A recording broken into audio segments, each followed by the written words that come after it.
driver.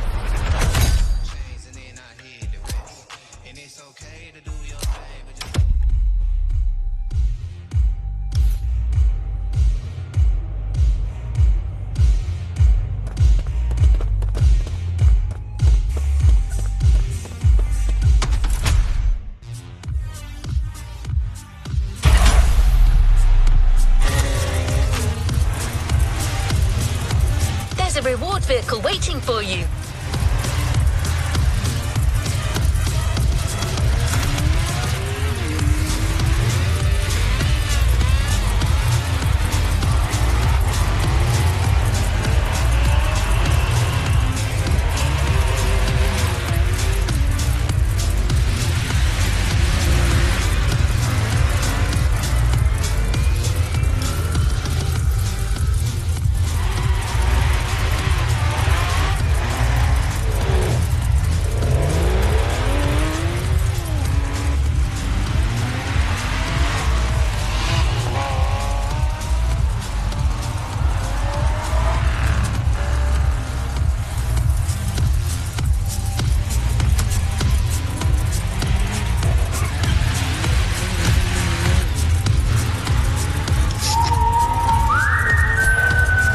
I think if I was invincible and I could be young forever, I'd probably still be trying to jump further distance records with the bike the way it is, but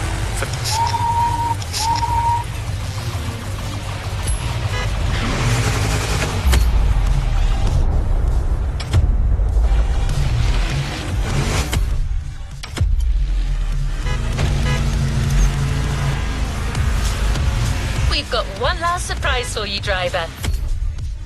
Let's head back to the container.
You know where to find me, driver.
May I suggest an activity, driver?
Next in line.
the Ferrari F40.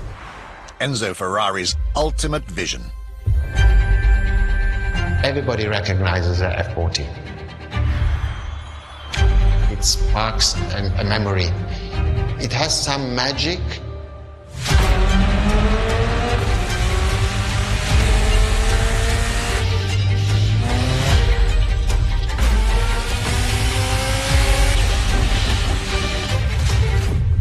see it in the museum. When people walk into a museum and see an F40, you really see the emotion in the eyes. The F40 stands out immediately. The F40 is such a beautiful masterpiece, and we still had Enzo Ferrari giving his input on that car. And I think that is extremely important. That makes this car even more precious. It was a relationship between the driver and the car, and that made it unique.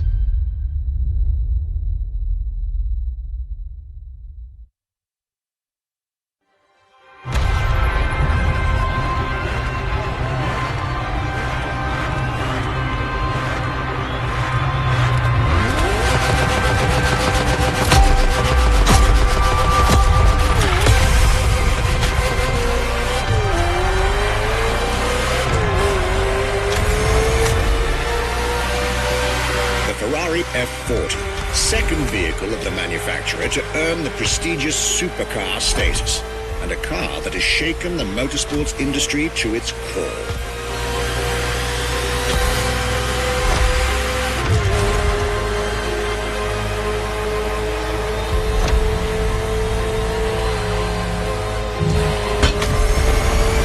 Time to celebrate Ferrari's 40th anniversary. This Ferrari, bearing the apropos designation F40, was the last Ferrari automobile personally approved by Enzo Ferrari and made under the supervision of the Commendatore himself.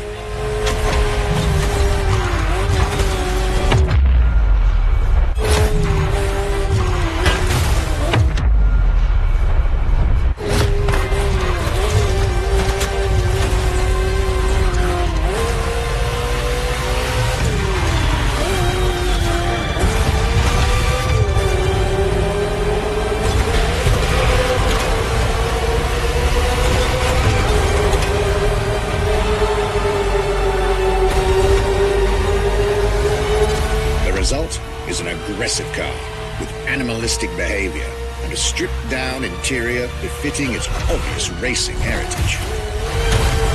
Brutal and uncompromising. A car that has since become the epitome of Ferrari's brand identity. A car that still is in the heart of many the greatest sports car ever made.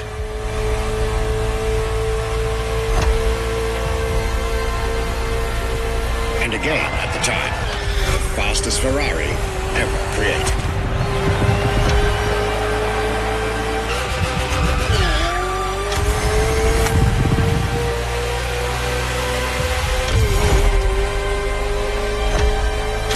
This is a machine that has a mind of her own. Talk to her, listen to her, find your common ground, and you'll get one of the best driving experiences of your life.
Looks like you two had a deep conversation out there.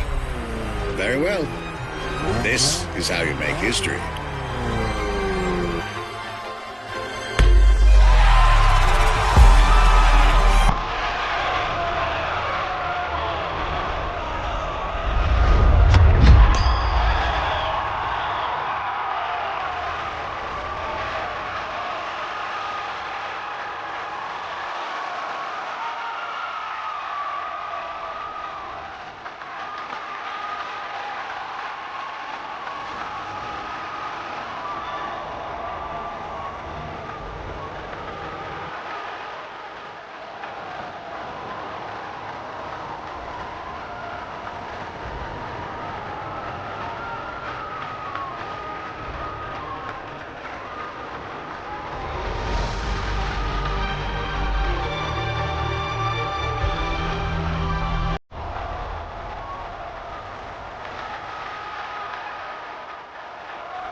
Expected at the Hanauma racetrack.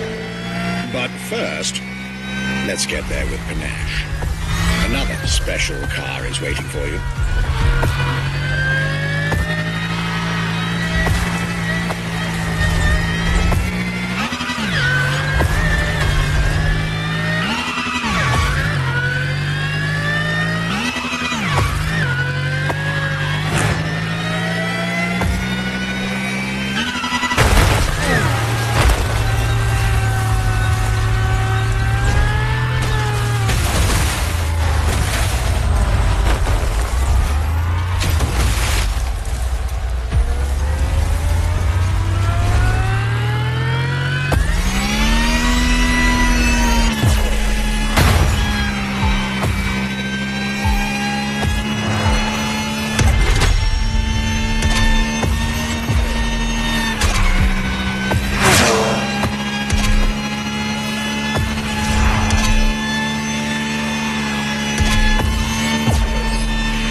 Two of the 20th century's most popular Ferraris. But when it comes to beloved machines from the 80s and 90s, there's another red horse that undoubtedly comes to mind. The unmistakable pop culture icon, the Ferrari Testarossa.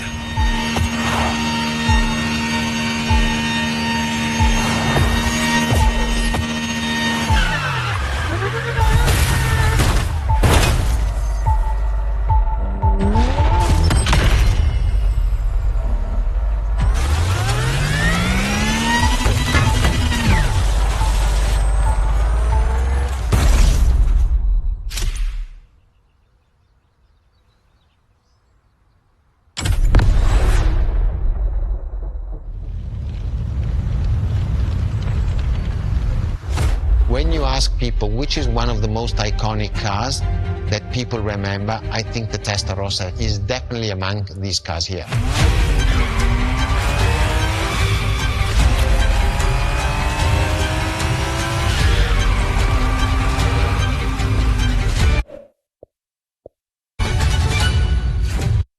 The technology that is inside, easily distinguishable from the side which has the fins. It is one of those cars that everybody remembers. Testarossa is very simple. Translated from Italian is testa, head, rossa, red. So the red head.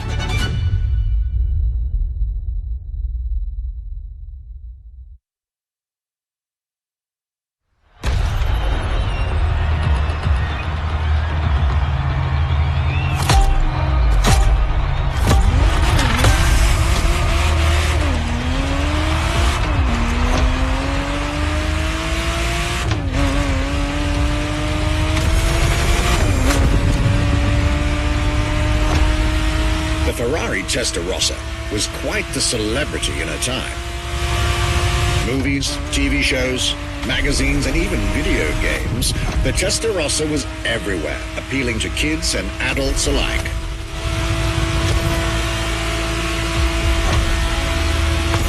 With its angular design, minimalistic lines, and signature side air intakes, this car was a poster child for aerodynamics.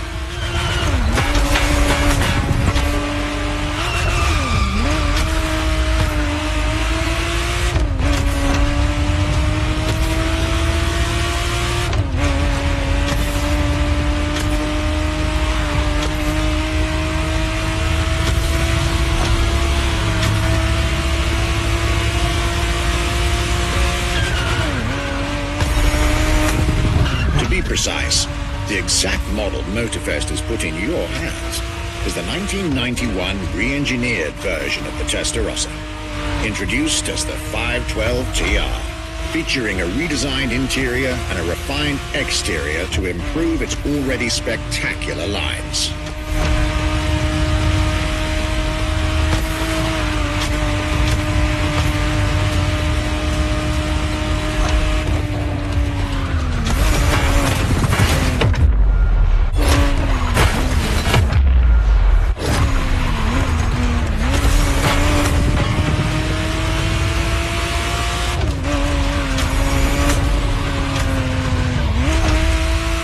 Looks like you're getting the perfect stretches of road between Maui and Oahu to take the whole measure of it.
Breath of fresh air and nostalgia.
It's time for you to get a real taste of Ferrari's racing DNA. The drive that gave birth to the supercar bloodline. And for this racing-themed experience, I went again through my archives to select not just one, but two vehicles for you to drive, one after the other, to Two machines from two different eras for two different racing experiences.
Scuderia Ferrari in our history is extremely important. Scuderia Ferrari was created in 1929, not far away from here. Enzo Ferrari himself was a driver. He started as a driver. So he created, and to stimulate the drivers, he was giving them and putting them in the best condition with the best car possible. Scuderia Ferrari was so successful. Enzo Ferrari has conquered the world from Maranello. This is an achievement which is unique and really makes the brand unique.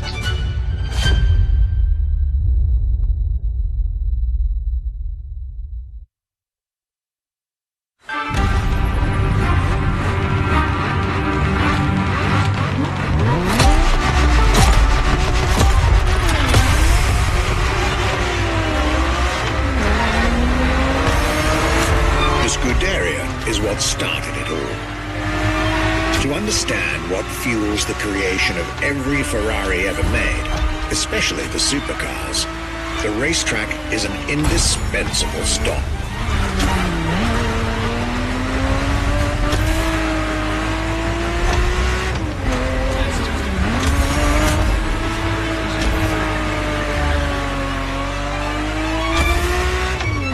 Racing cars were Enzo Ferrari's passion and obsession.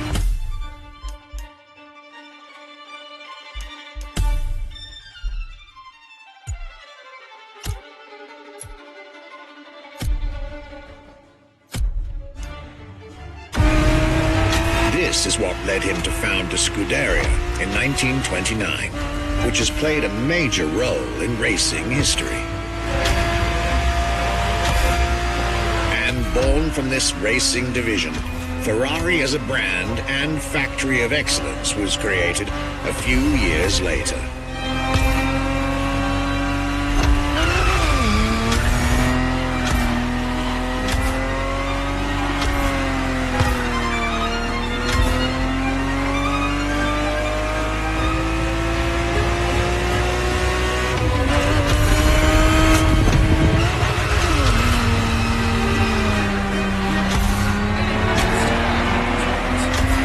Racing is what led Ferrari to create cars, and eventually supercars. Without his racing spirit and passion, there would be no Ferraris as we know them.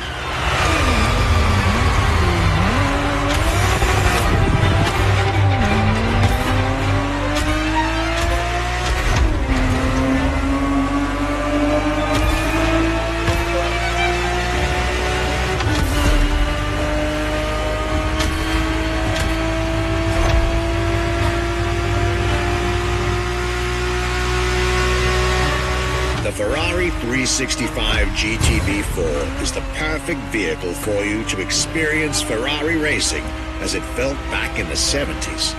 Before switching for a car about 45 years its junior.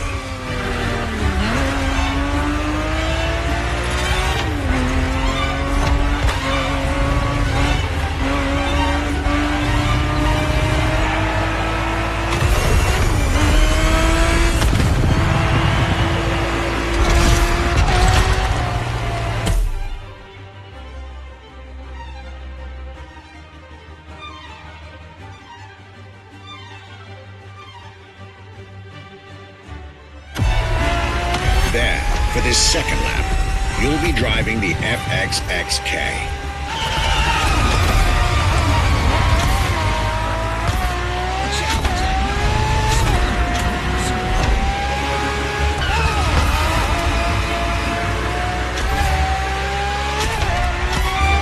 This car is quite peculiar. Essentially a laboratory-enhanced version of LaFerrari, a supercar you'll get to meet later on.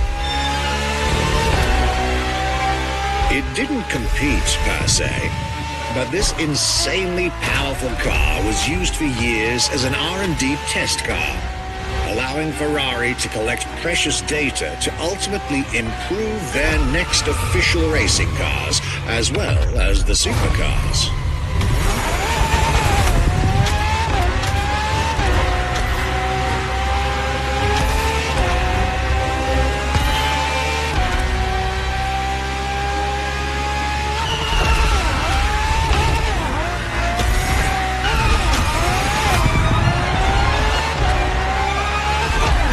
Ferrari so extreme that it can never be driven on the road, nor qualify for any kind of official competition. But it's still a racing machine through and through.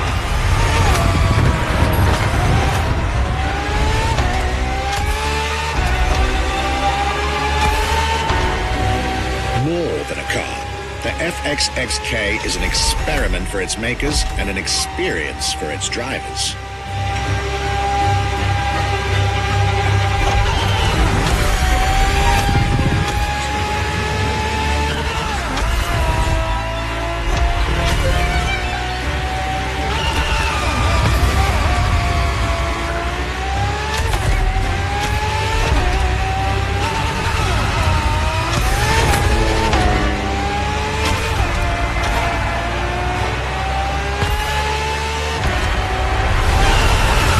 This was a peek at Ferrari's glorious racetrack heritage, a heritage in which supercars are inextricably tied up.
Race driver, a moment I'll be thrilled to relate and store in my archives.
Get our focus back to our supercar lineup.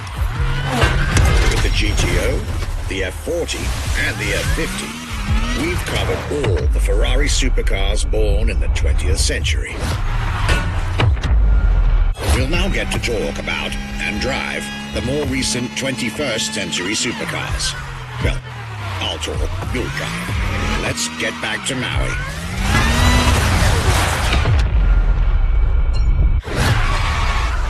Let's try that again.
Next entry in our lineup and first supercar of the 2000s is a direct tribute to the commendatore Enzo Ferrari.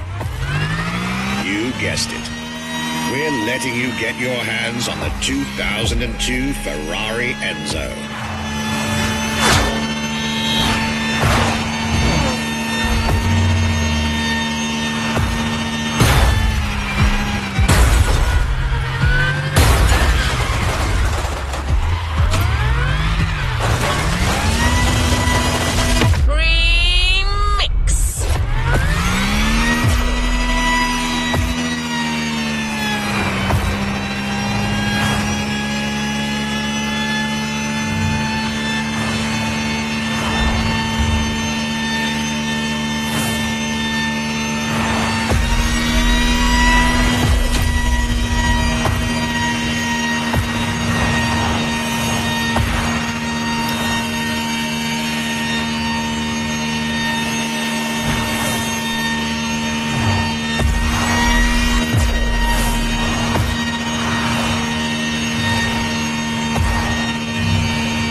starting with a few words from our guest, Michele Pignati-Miranda.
what was the next name? The name was Enzo. Enzo Ferrari, I mean, it's the top of the names. You couldn't do anything better than that.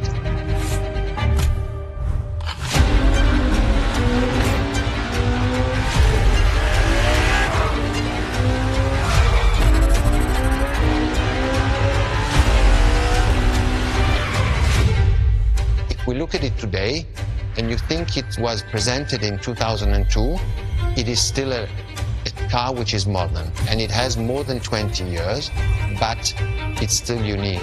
It's still, everybody wants this car. There is no main evolution. It is all evolution. It's technological, it's design, it's the horsepowers we put in, everything, and that's what makes Edge Ferrari super.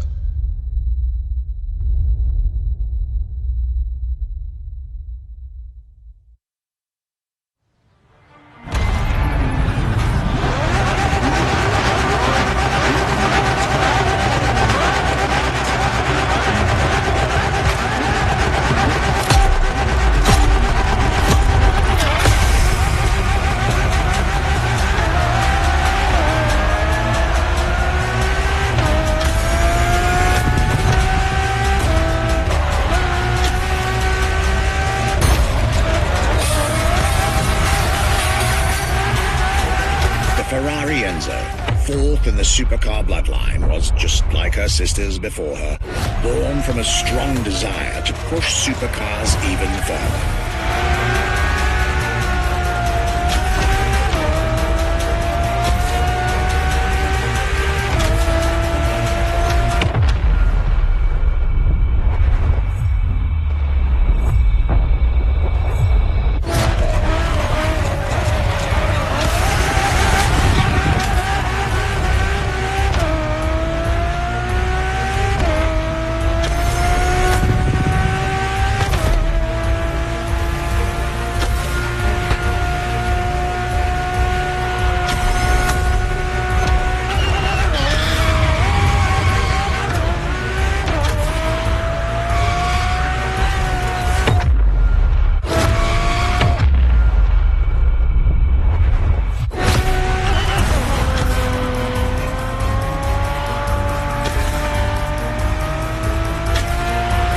First Ferrari of the century, and with a Scuderia on top of the racing world, the Enzo was meant to strike hard and set new standards for Ferrari cars, or rather, for the whole sports car industry.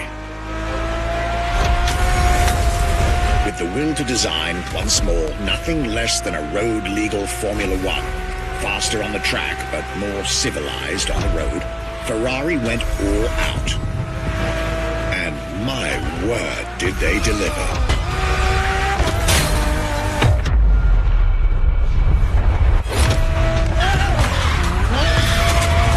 Be kind, rewind.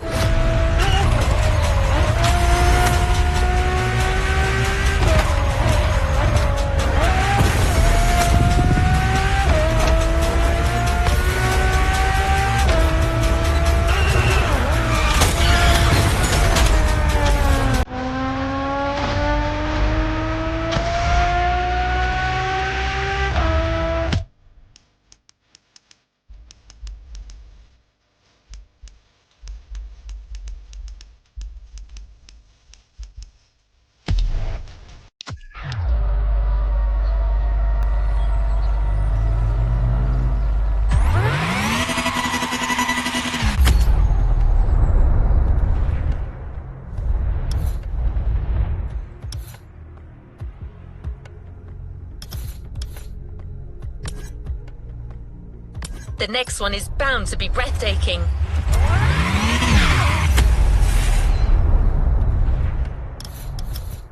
Visualize your next objective and let's go.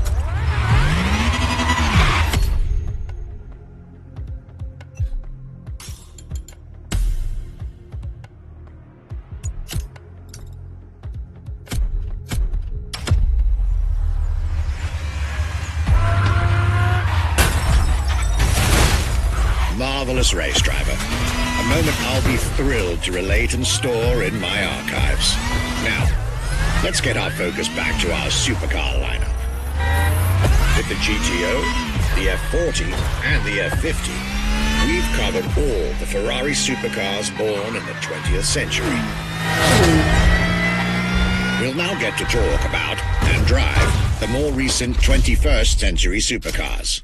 Well, I'll talk, you'll drive. Let's get back to Maui.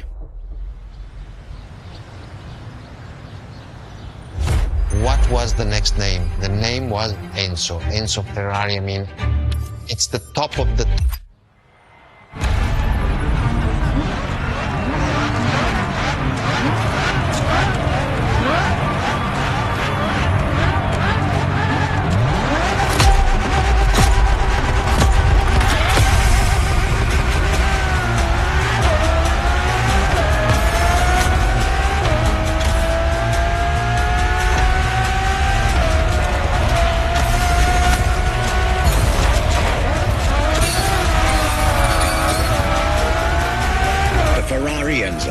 Fourth in the supercar bloodline, was just like her sisters before her, born from a strong desire to push supercars even further.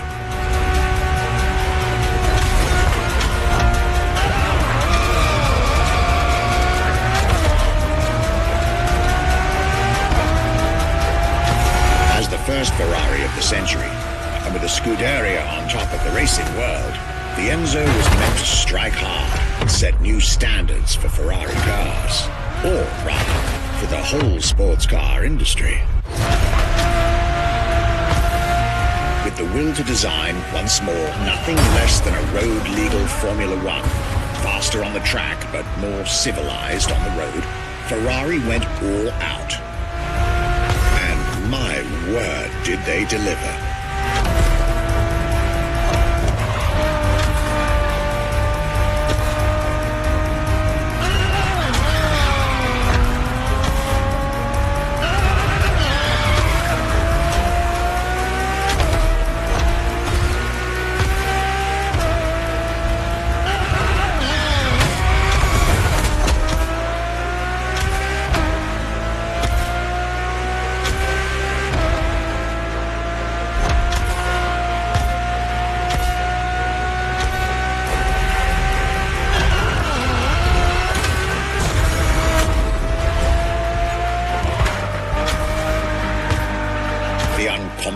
Design by Pininfarina, featuring noticeable air intakes and an F1-inspired nose, gives this car her aggressive, decisive, and impressive looks, while the engine is nothing short of engineering mastery, as you'd expect.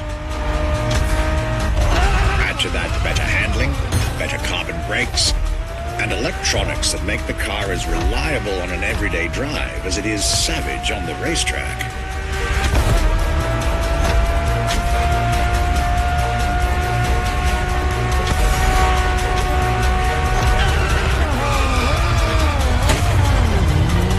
Shame in trying again.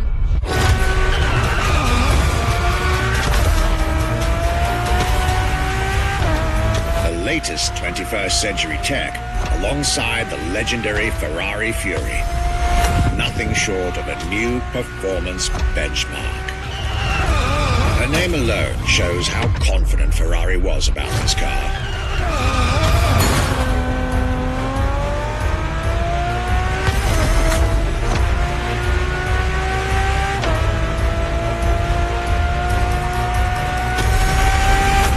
One of the 399 plus one Ferrari Enzos in existence is like owning a piece of car history.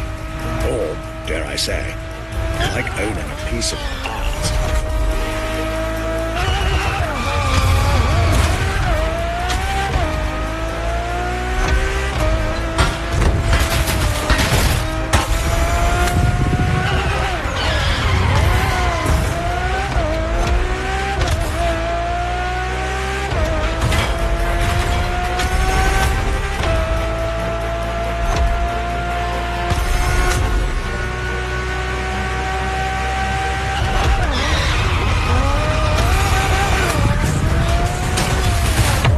Rewind that one.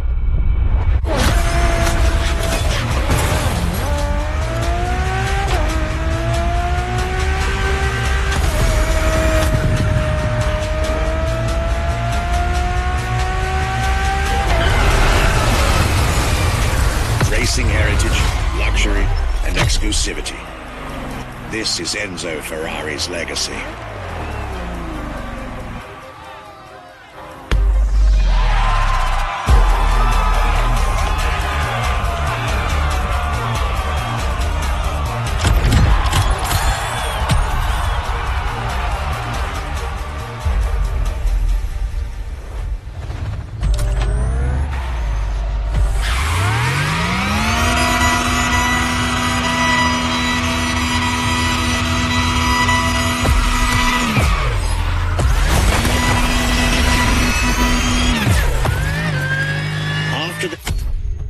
Beautiful tribute that was the Ferrari Enzo, the world had to wait more than 10 years to encounter a new Ferrari supercar.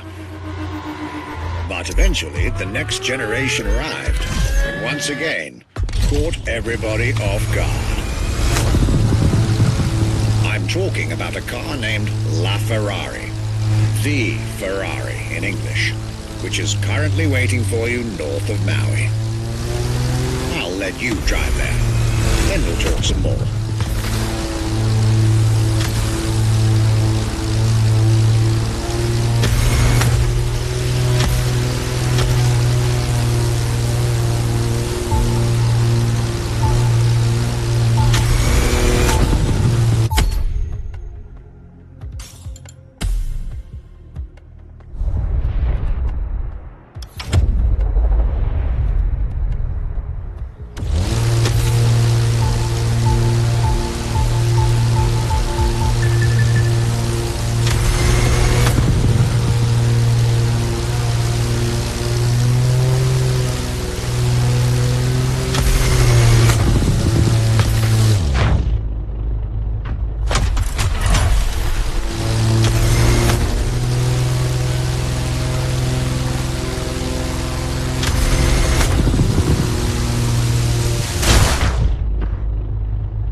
LaFerrari is the first Ferrari we have with an hybrid engine. If you come to our museum and you have the possibility of comparing and seeing the LaFerrari engine next to LaFerrari car, you won't believe that that engine is in that car.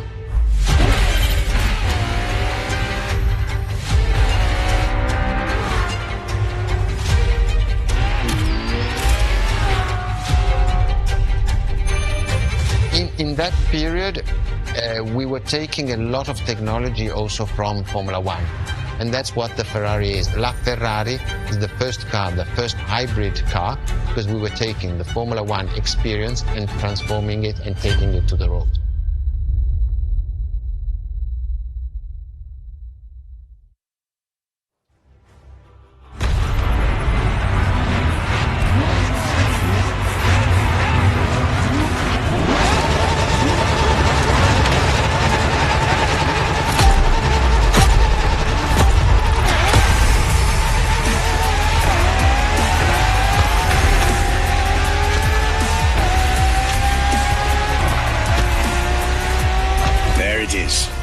It's 2013, and a new supercar emerges from the Maranello factory.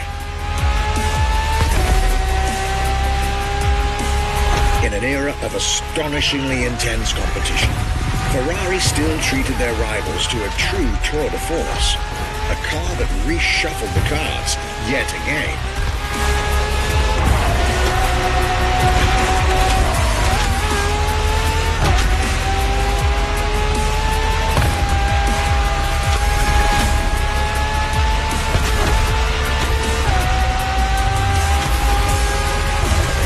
The strongest naturally aspirated Ferrari V12 to date, marking Ferrari's first steps into hybrid technology.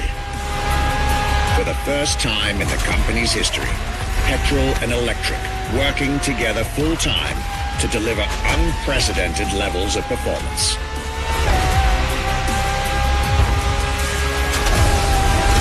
And on top of all that, LaFerrari sports an F1 kinetic energy recovery system that constantly recaptures waste energy, stores it, and converts it into bursts of power when needed.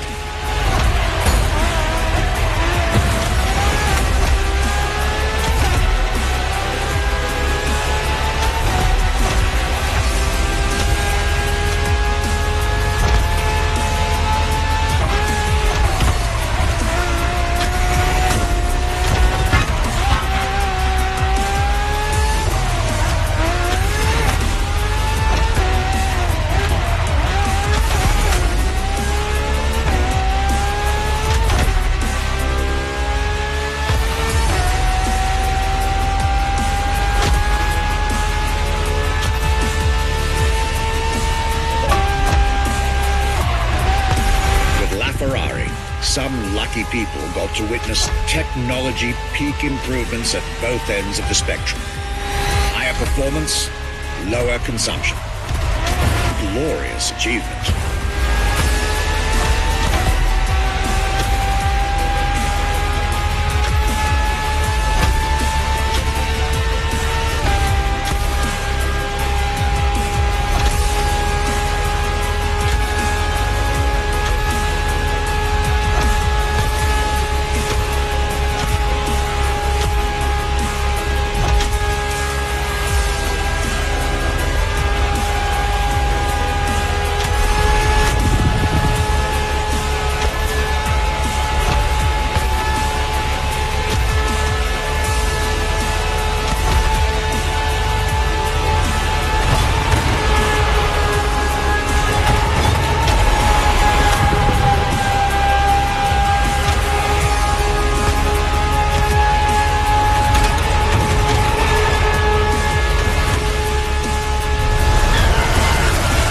Civilized, but also the fastest and most exhilarating road car ever made by the prancing horse, LaFerrari.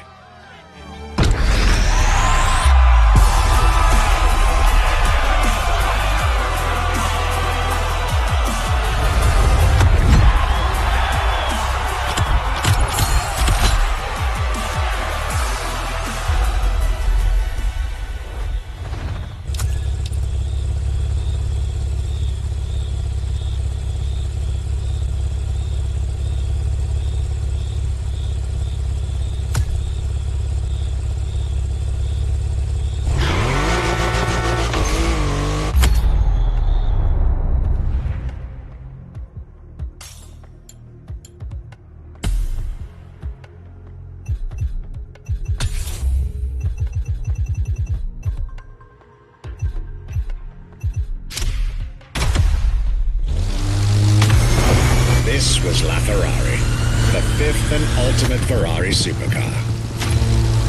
Or is she? See, not so long ago, we would have called it a day on this playlist, right about here. After all, LaFerrari was the last supercar ever made. The final word in Ferrari supercars. But that's not true anymore.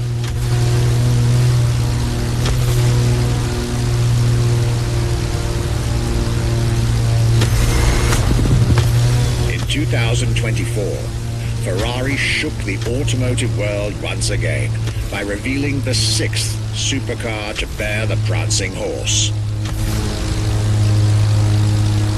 The news of Ferrari unveiling a new supercar was already more than enough to get any car enthusiast in the world on their feet.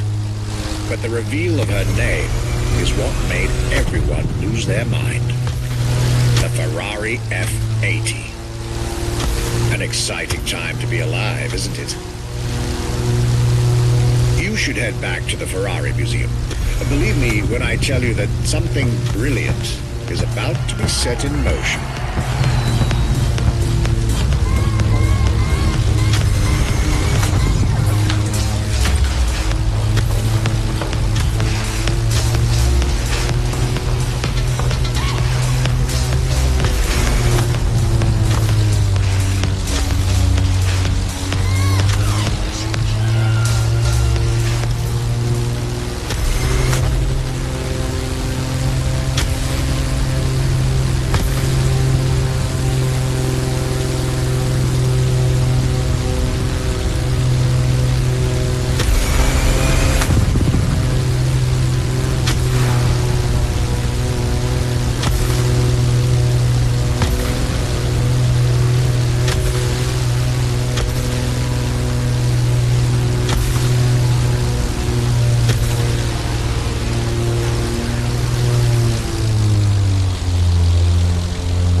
It this time.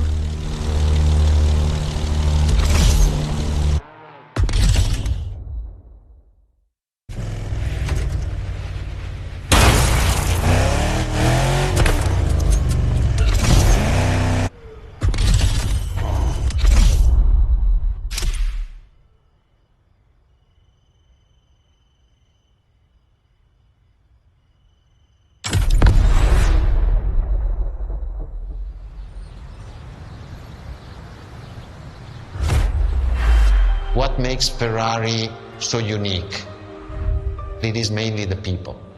The people make the difference. And as Enzo Ferrari used to say, factories are made of wall, machinery, and people. Ferrari is made of people mainly. The people and the sense of belonging to Ferrari is something I think that is difficult to find in other companies, in other places. Our brand is the only brand that has such a strong passion. Thanks to the passion that is in the brand, the technology, the effort that the people put behind this brand and behind building a new car, the next one is the best.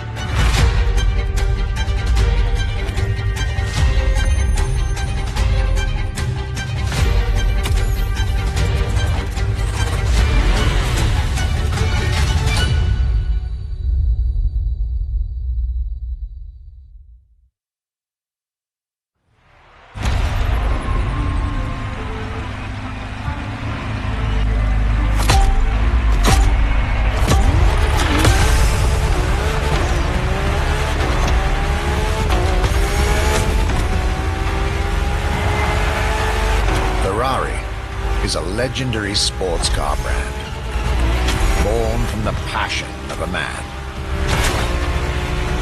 A passion for driving and racing. A passion for speed and competition.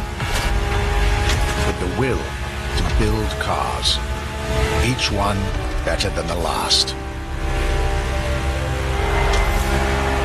Throughout the decades, this racing DNA never faded away. It informs every single decision made by the prancing horse. It fuels the relentless drive to explore car technology, to push it beyond and make it evolve,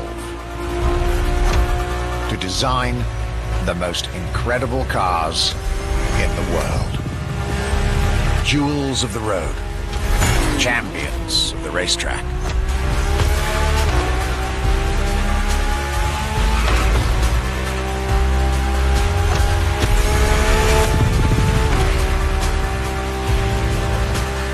Ferrari. It is cars that have become pop culture icons. Cars that share a special bond with millions of people. Whether you own a Ferrari or not, the name Ferrari rings like no other. It impacts and fascinates children and grown-ups alike. It is part of a collective consciousness.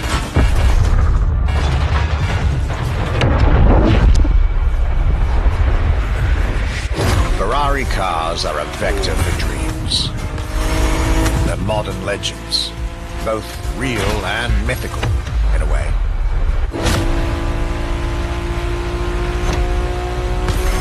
They're an idea of what a sports car is, in both fiction and reality.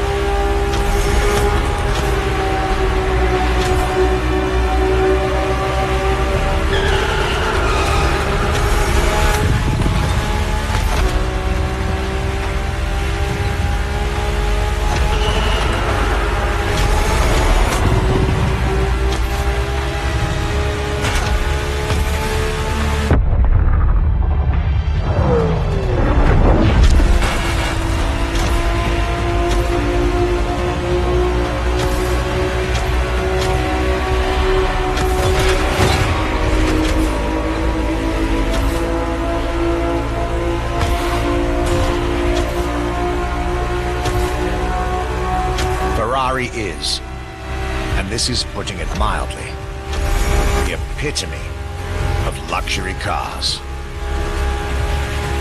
With design that combines rage and glamour, each Ferrari is a piece of art.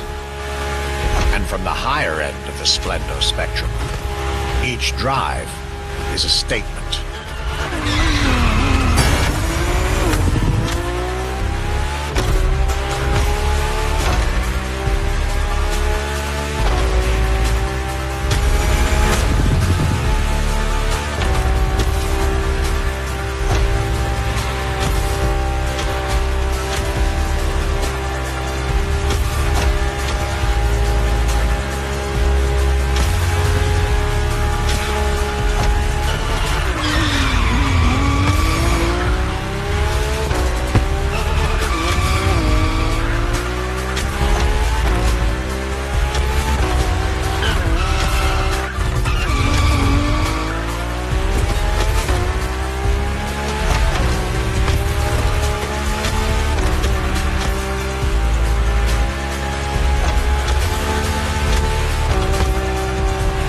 Essence of the racing spirit, pop culture phenomenon, state-of-the-art ambassador. The combination of all these attributes made Ferrari a car brand that reached millions of people and brought them together. People that have, over the decades, formed a community like no other. Devout, passionate, dedicated. Because once again, no need to own a Ferrari to be part of the Ferrari world. Through almost 80 years, Ferrari has shaped car history. And as I speak, it is shaping its future. A new chapter of the Ferrari supercars story is being written. Its title, F80.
It's a challenge to keep the legacy of the Ferrari brand alive. Thanks to the passion that is in the brand, the technology, the effort that the people put behind this brand and behind building a new car, the next one is the best. I hope you enjoyed driving our cars. They are unique, but why not come to our museum and see the real thing? Come and live the dream and come to the Ferrari museums. Arrivederci.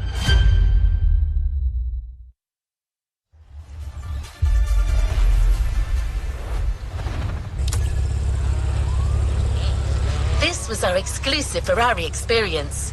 Now, time to get your reward.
Don't forget to grab your reward vehicle, driver.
We've got one last surprise for you, driver.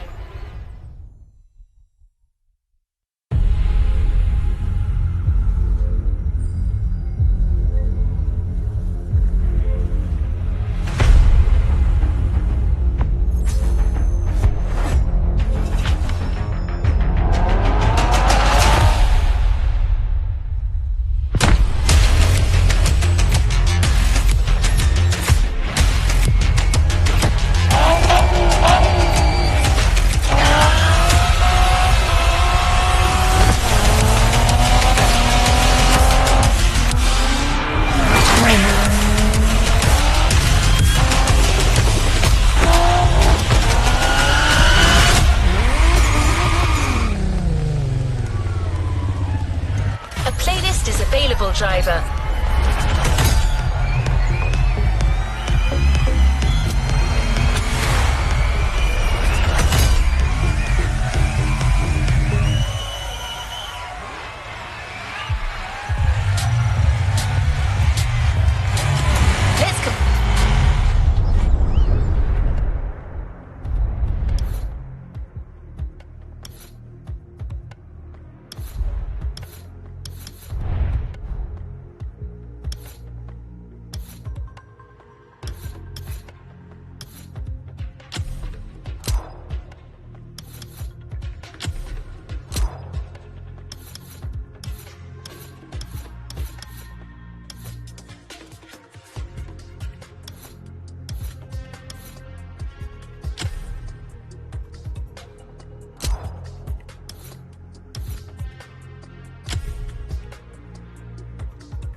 playlist.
Ocean and sky. Can you fly and sail as well as you drive?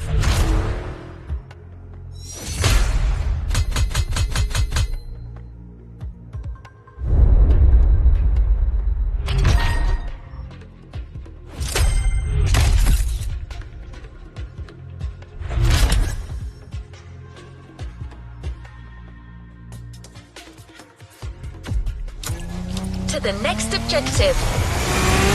You're going to need a boat to access the first event. Use the fast fade vehicle switch and onwards ho, sailor.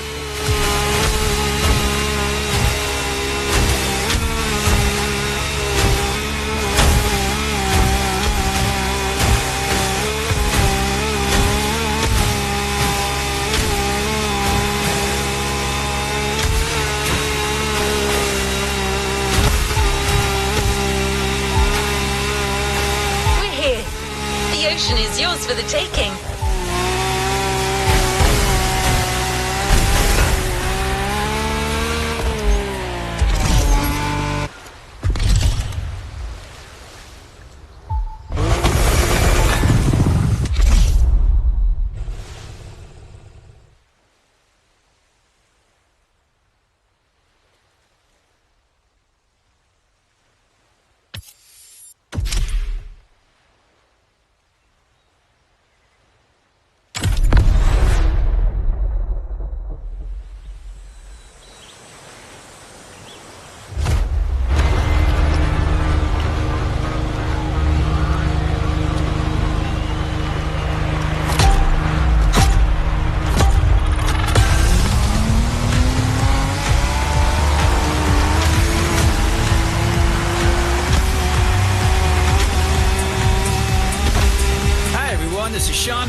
And this is Bob Schwartz.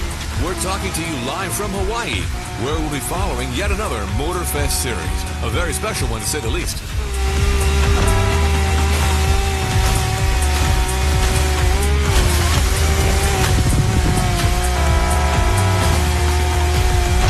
Indeed, no rubber or asphalt today. The competition you're about to follow is all about boats and planes, ocean and sky. Waves and wind. That's right. And as you happen to be the boat specialist, Bob, the floor is all yours.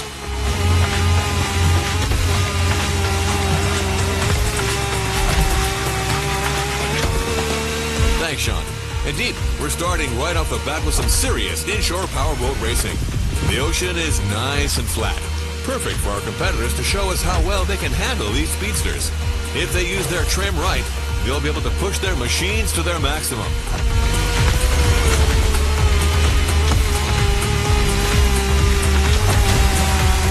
These things are fast, man. And I'm especially curious about that red trident-shaped boat right there. What model is that? This peculiar one-seater, my friend, is another unique Motorfest creation. A compact and aggressive speedboat, the Water Rocket. Funny that this specific boat caught your eye. Its pilot is actually one of the newcomers who's recently been rocking Motorfest. Interesting. Well, I guess we're not letting this promising challenger out of our sight then.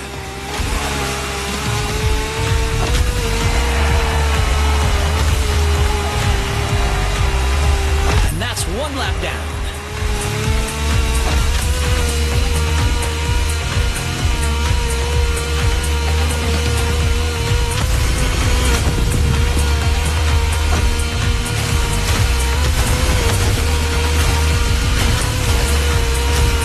Ooh, gotta avoid those rocks.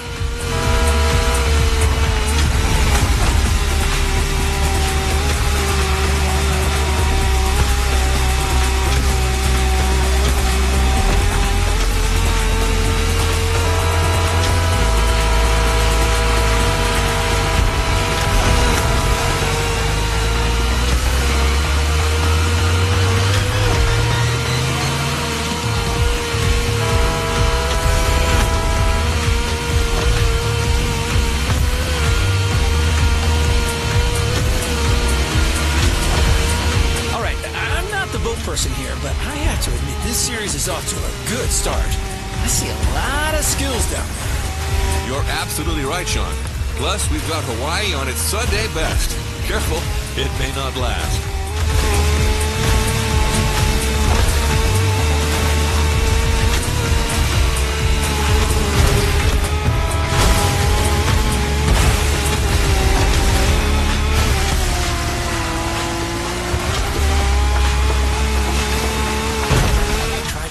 About to reach the finish line. Hang in there, buddy. That's Water Rocket, Sean. Try to keep up.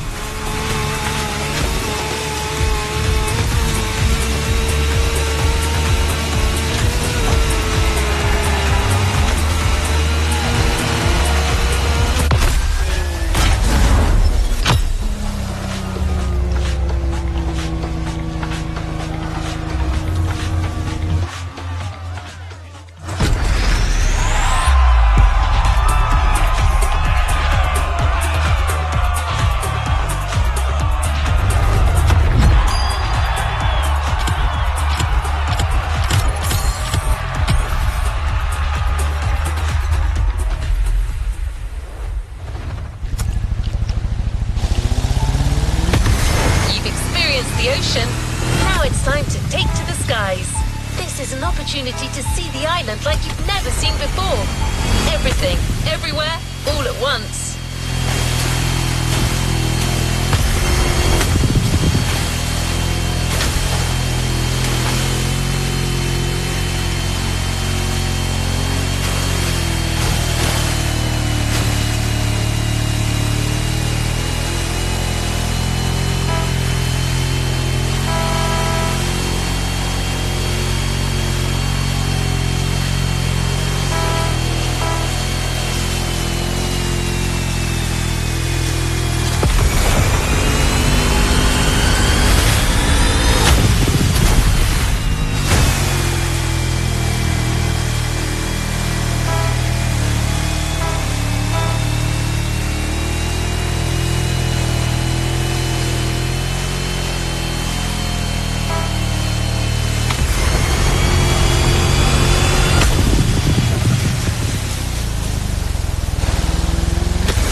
to another activity.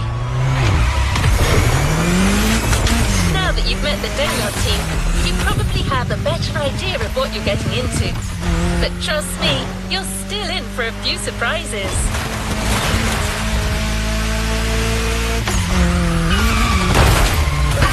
Let's try that again. Be kind, rewind.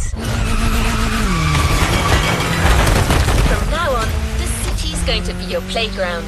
And your first urban challenge will be a rough and tumble American street brawl. I can't tell you much more right now. We agreed that James will be the one to give you all the details.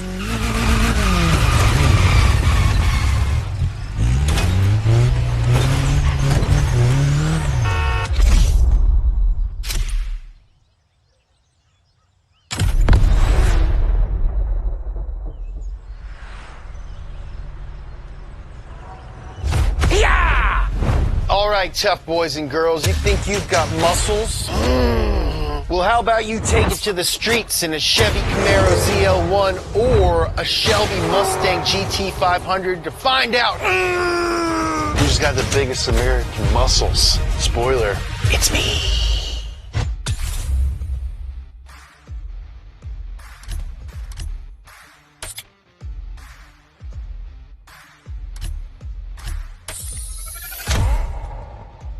The Camaro ZL1. Go get that dinner.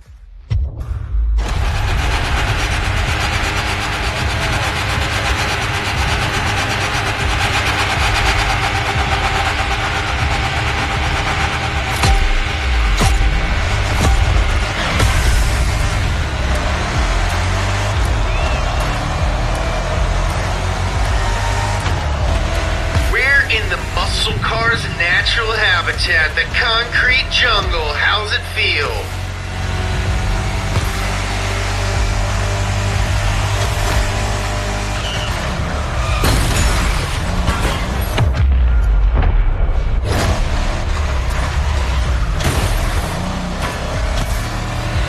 Didn't think muscle cars could turn like that, did you?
Flex that car's muscle. I'm flexing right now, you just can't see it.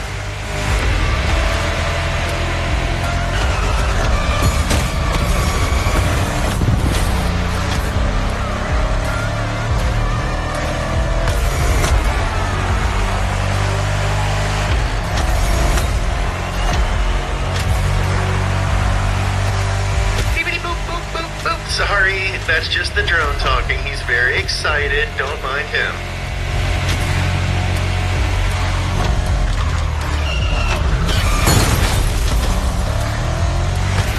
Oh, hey! I used to live in that building.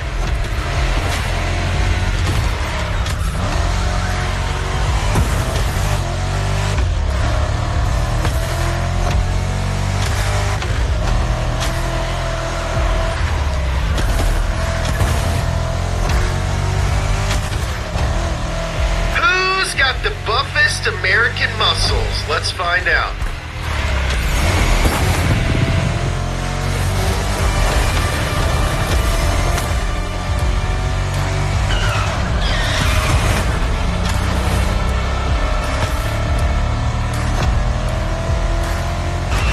Oh, watch out for that curve.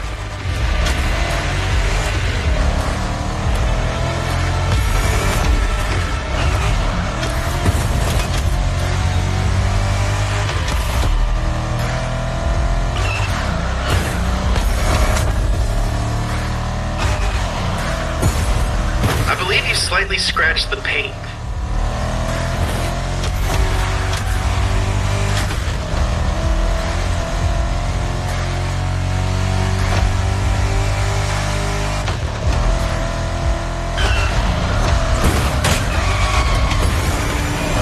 Home stretch, dude. Hammer down.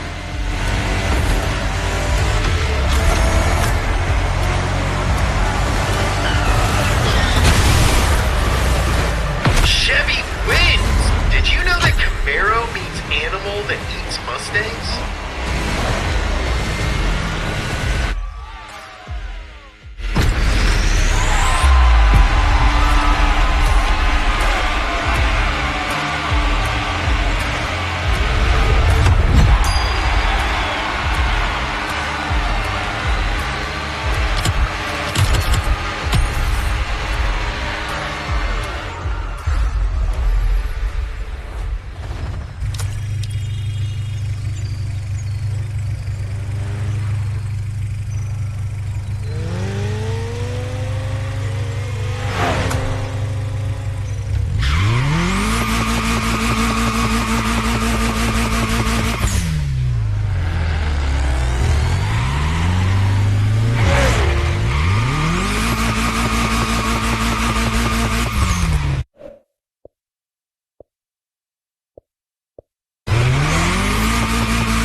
Shows on their channel. In one of them, they pit cheap parts against the high-end versions. It's called Hilo, and that's exactly what you're going to get a taste of now.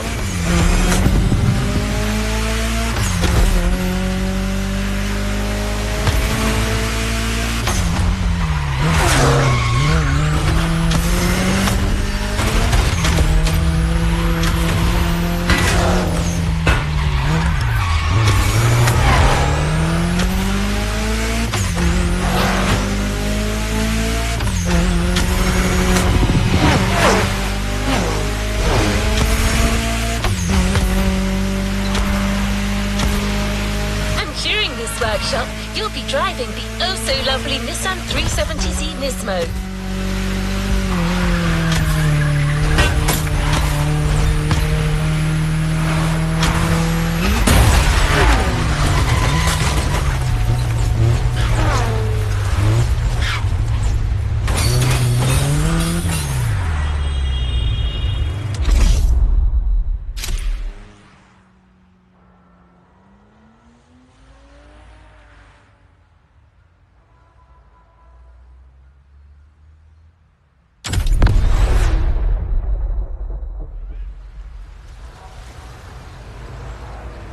Nothing is more iconic than low car, except for high car. In this time attack, you'll get to drive both 370Zs for 1 lap each on the same track to find out for yourself what the difference between cheap mods and expensive mods really is. Can you beat your own time switching from low car to high car? Show us then. Does more expensive mean more better? I mean, yeah. No, definitely. It doesn't. We did it in real life. All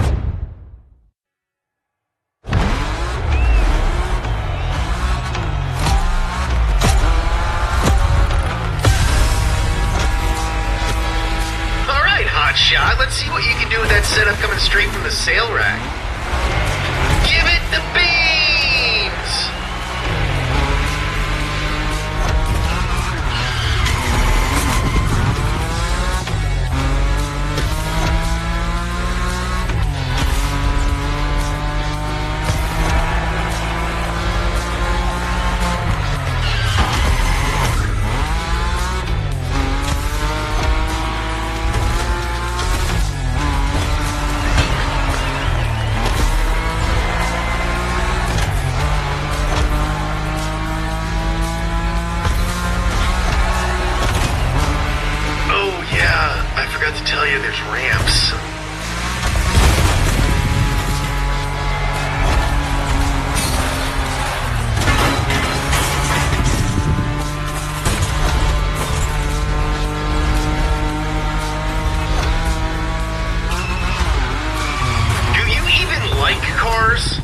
like at all?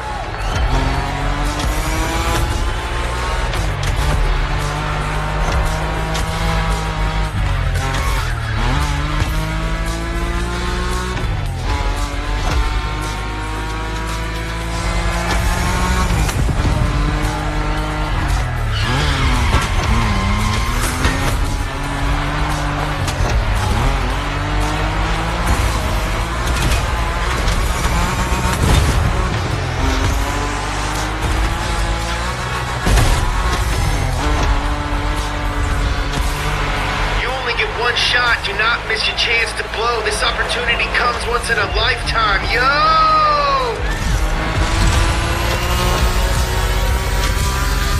Fully upgraded.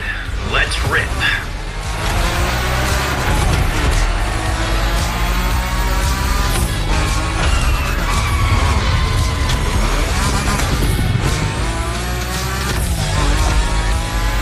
Okay, we've done the whole part switching thingy, brakes, tires, suspension, exhaust. Only the best for my baby.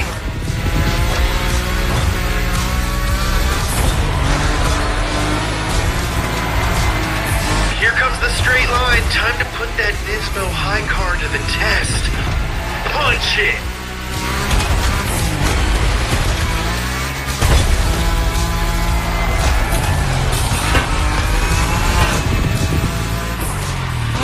I know you're focused on driving right now, but I just want to call out that I'm doing a really good job flying this drone. It's my first day. Nailing it.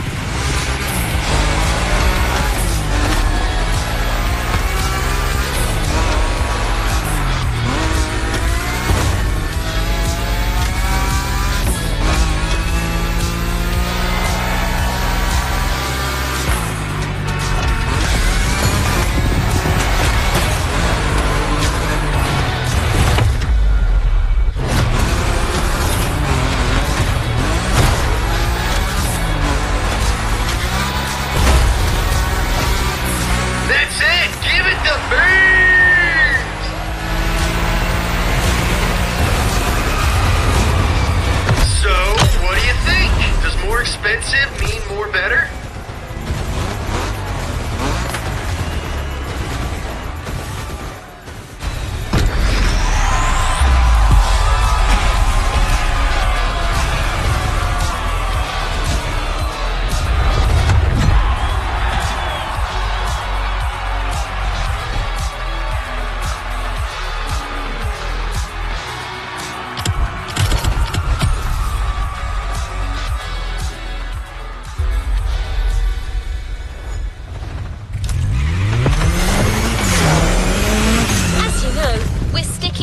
Terrain for the next event, but we're kicking the intensity up a notch. Motorfest has provided Donut Media with 2 incredible cars, and knowing James, you can be sure they'll be put to good use.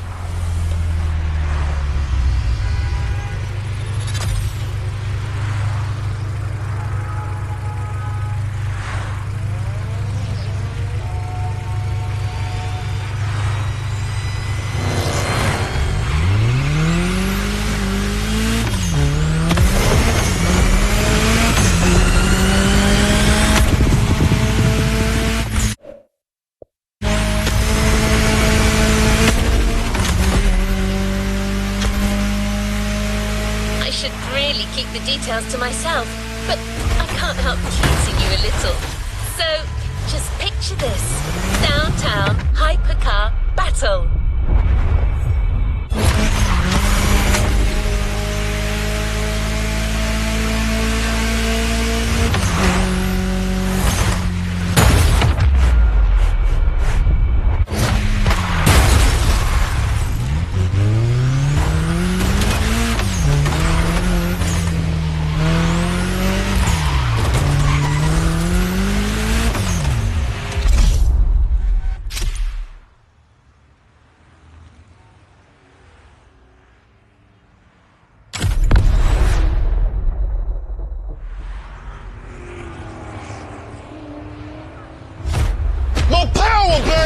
Motorfest gave us 2 hypercars with more power than anyone would ever need. choose between the Bugatti 1038 and downtown Honolulu.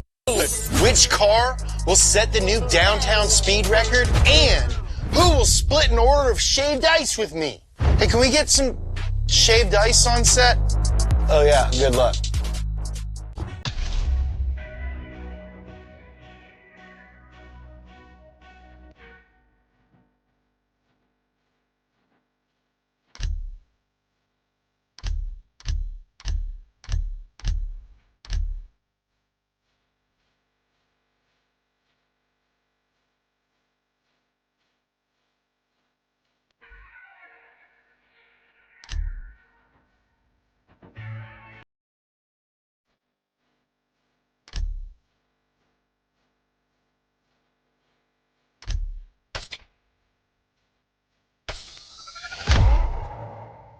Koenigsegg Jesko, bold choice. Bold. I meant bold choice.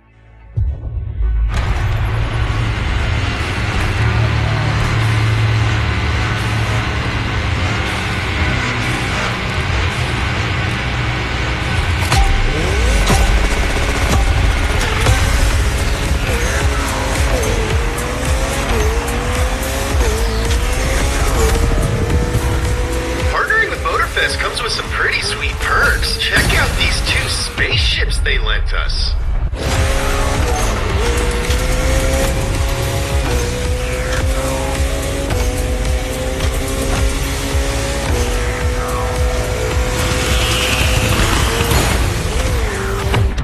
I think we can all agree this Koenigsegg is fast. Meet me. Time to go faster.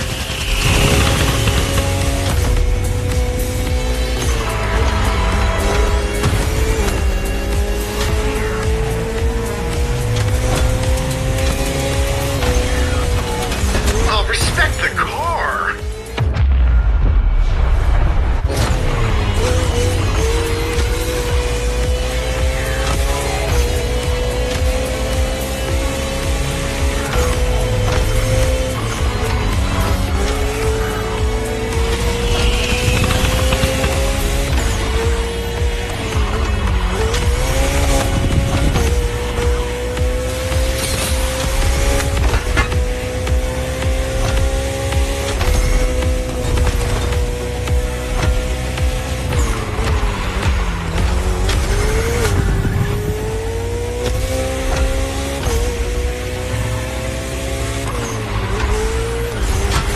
Docks, how about a little tour of the countryside?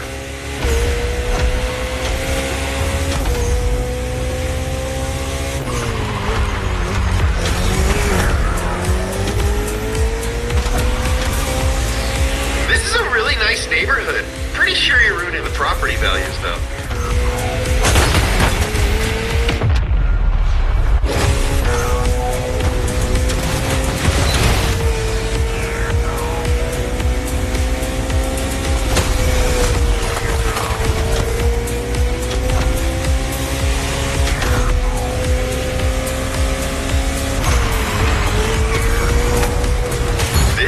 Just got real. I think we can all agree this Koenigsegg is fast.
Are destroying the previous downtown speed record, but which car's gonna set the new record?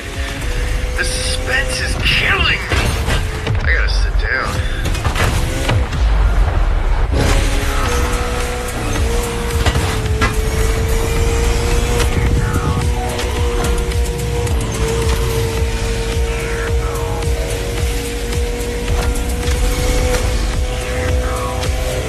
350 kilometers per hour in the city? I don't know, that's gotta be at least 100 miles an hour.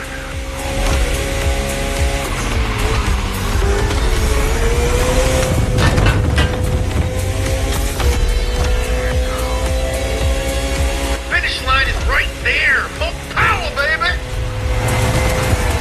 Koenigsegg, fastest hypercar of the day. I almost got whiplash just watching it.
X button for accessibility options.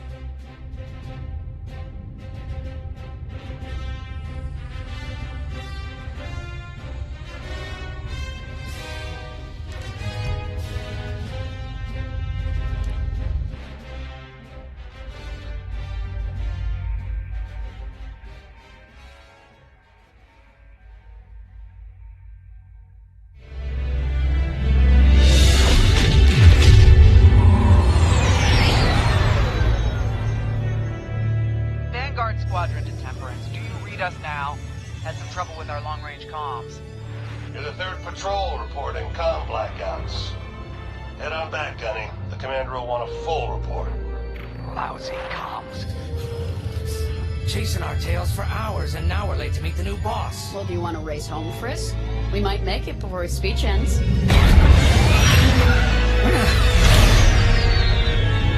Keo, I ain't racing you. I learned my lesson the first 12 times. Hush, the speech is starting.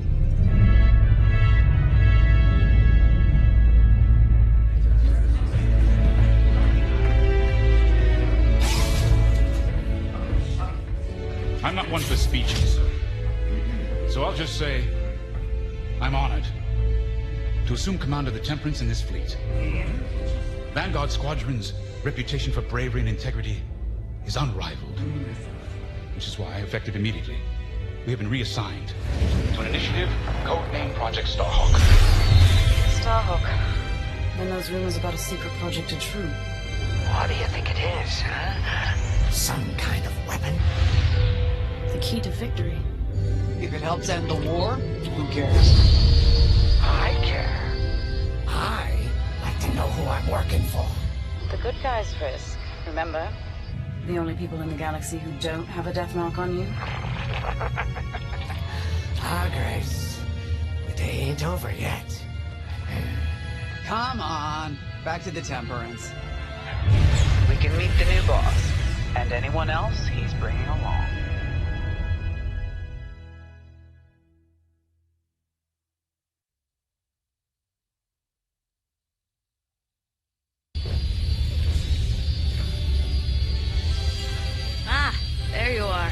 Ardo said to expect you.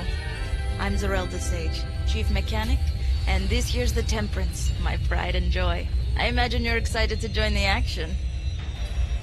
Speaking of, here's the rest of your squadron. Hey, Gani, I got your new pilot over here. You go ahead, I'll meet you in there. Welcome to Vanguard Squadron. I'm Kyra Kuva. You can call me Gunny. Happy to have you on the team. Let's talk after the briefing, yeah? You're joining one of the best outfits in the New Republic. Hope you can live up to it. Anyway, follow them into the briefing room. I think our new commander's waiting for you in there.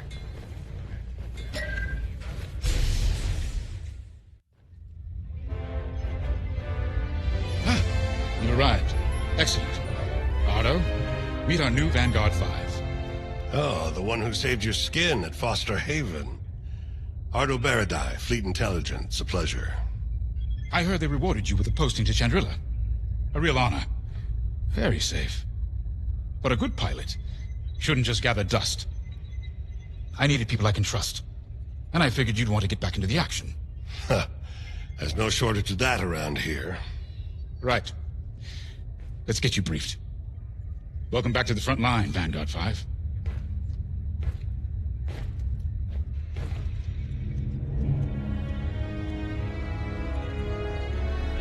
As you've no doubt experienced, the Empire is jamming communications across the sector. I fear these blackouts could be a prelude to invasion. Vanguard Squadron, I need you to split up to solve this. Frisk and Grace, bring our new pilot to the Brental system's borders. The scouts we sent to investigate haven't reported in. Find out what happened to them. Then regroup with your squadron near the planet Cavus. Gunny and Keo, that's where you're headed. If I were still an Imperial, well, I'd send jamming ships there. Knowing the Empire, I expect they're using these jamming vessels to disrupt our long-range comms. They'll have TIE squadrons in tow.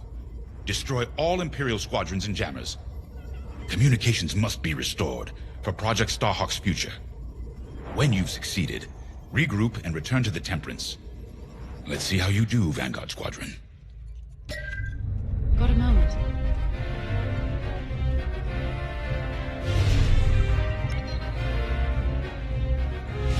Oh, hey! I'm Keo Venzi. Welcome to Vanguard Squadron. You'll do great things with us. Trust me. This is an amazing team. I went from semi-pro racing to fighting the Empire. Quite a change. But everyone in Vanguard lifts up the others. You'll fit right in. Whatever this Project Starhawk is, I suppose the commanders will tell us when they're ready. But for now, we have scouts to find. According to the battle plan, we aren't flying together on this mission, but you'll be on my wing sooner than later. See you out there.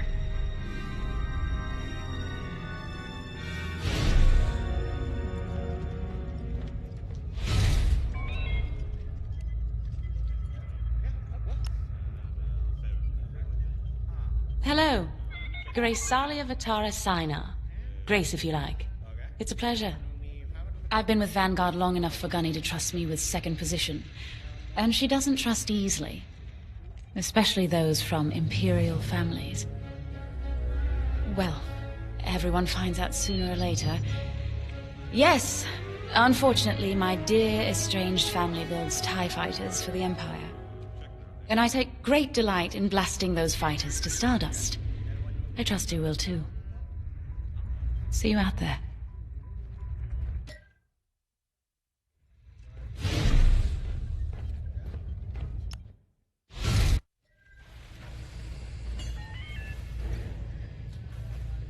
Attention. All munitions must be logged and accounted for before launch. Finally, chance to get acquainted. Like I said, the name's Gunny. Stay sharp, keep your nose clean, and we'll be off to a good start. We had calm blackouts like this right before the Empire invaded Mimban. Lost a lot of friends. But I learned to shoot a blaster. You'll be flying with Frisk and Grace today. Meet them if you haven't. The best advice I can give you is this. Stick with your squadron. It's simple, but sometimes hotshots and lone wolves need to hear it. Get to your ship. Droid recharge station is now available.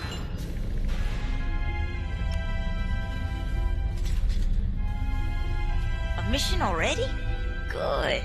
I'm not one for waiting around. Got an X-Wing ready for you here. A real beauty if you need... Sorry. The droid's giving me the eye. Little rust buckets are always planning something, right?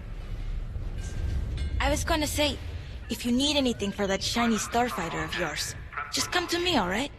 I'll see you fixed up. We should run a pre-flight check on your X-Wing. Climb into the cockpit when you're ready.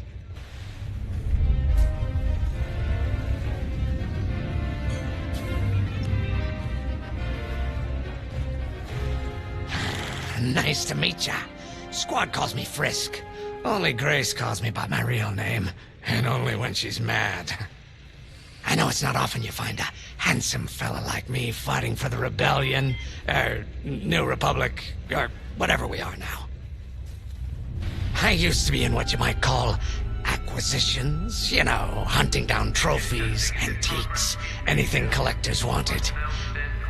Until I got that pesky death mark, of course.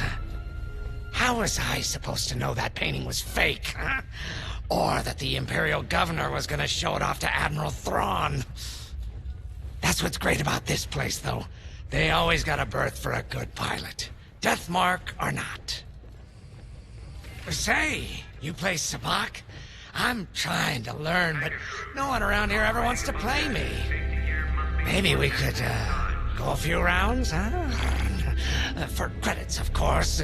It's the only way I'm gonna learn, right? Guess we should get on and fix that comm blackout.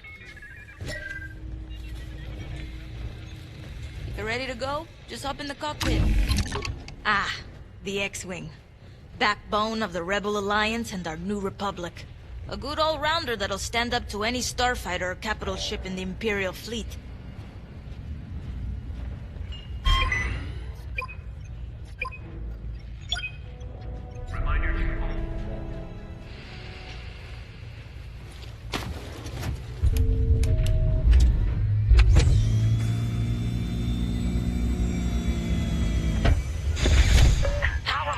systems. Check. Alright. I'm loading in your astromech droid now. Keep an eye on it.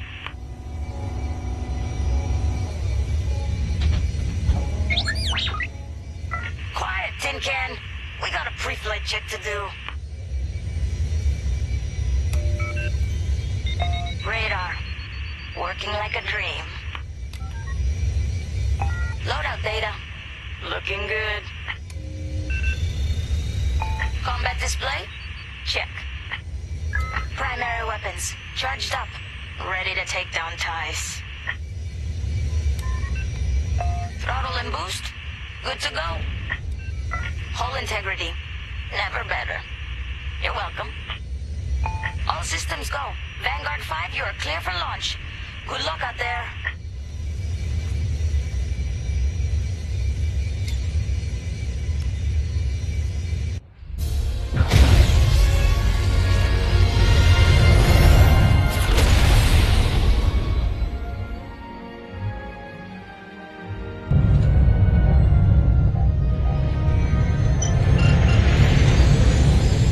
Form up on me. I'm with you. Away we go. Stay close, Vanguard 5. You remember your mission parameters, Vanguard Squadron? Find the scouts, smash the jamming ships. And get back before the cantina closes. I think Commander James skipped that in the briefing. Thanks, Ardo. We'll be careful.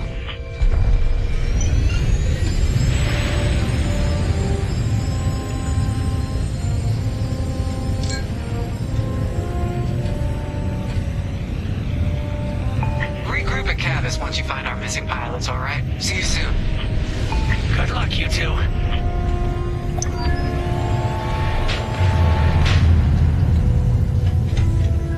Our jump point's just ahead.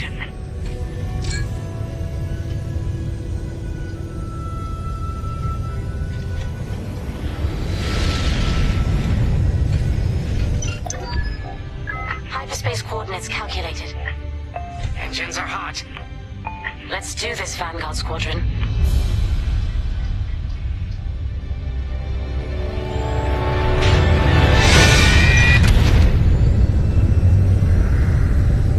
This never gets old, hey Grace?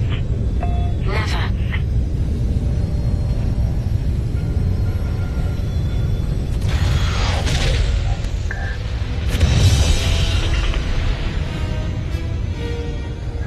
Let's go. No scouts showing on sensors. You got anything, Grace? Negative. We've got to be able to find someone out here. Wait. I've got a Republic signal. Temperance. We may have found them. Heavy interference. Gunny and Keel will take care of that shortly. We should investigate the signal and regroup with them.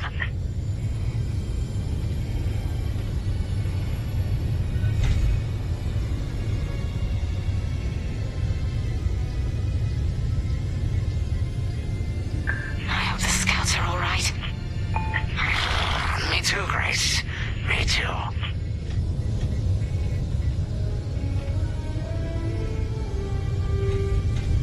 There's our target. Let's slow it down.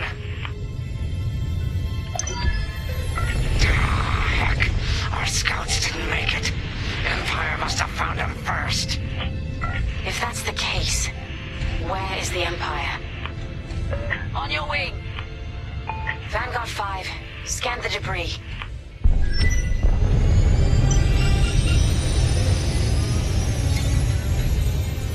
I know it's macabre, but we need you to lock onto the wreck and get close.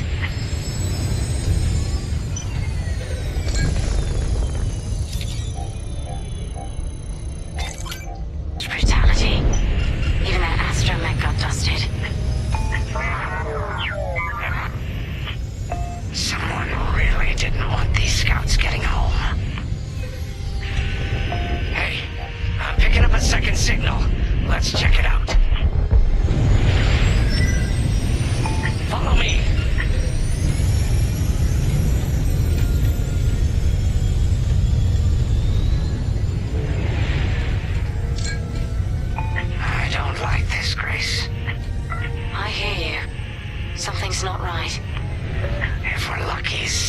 Wing survived the attack. Stay ready for anything. Wait, that's not a New Republic signal. It's Imperial.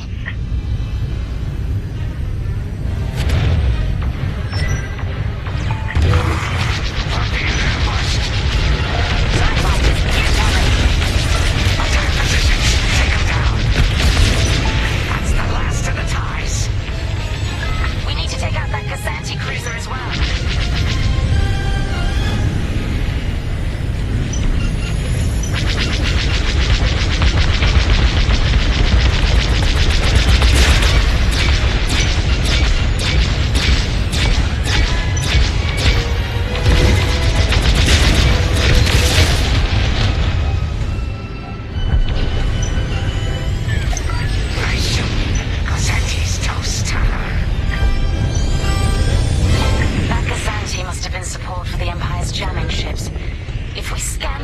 For its last known trajectory, it could lead us to the jammers. That's a heck of an idea. Vanguard 5, scan the debris and we'll watch your back.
just got off 2 jamming ships en route to your location. What's the situation?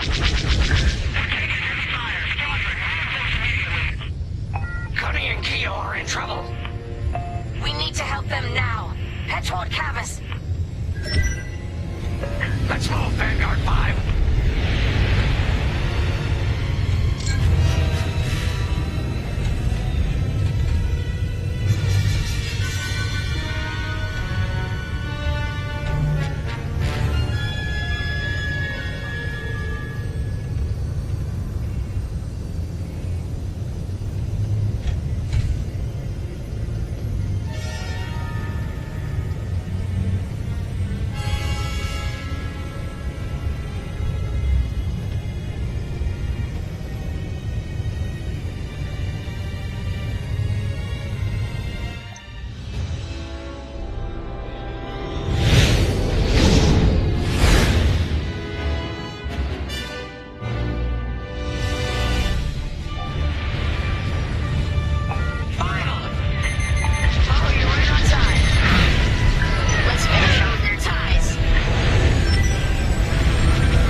Copy that. Run behind us.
communications are restored across the sector. I knew you'd work well together. I'm grateful to command such a strong squadron. Come on back to the Temperance. Thank you, Commander Javes. We'll celebrate a job well done at the cantina.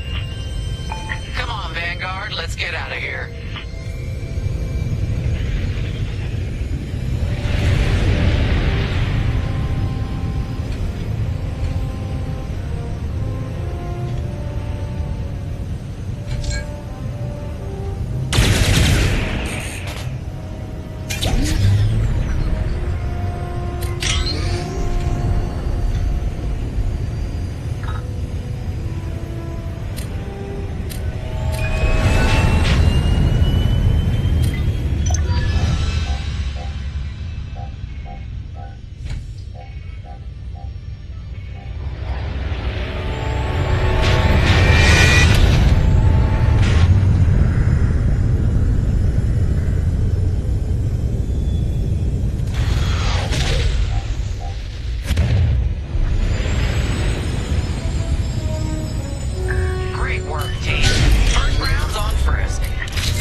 The Empire won't push into our territory again anytime soon.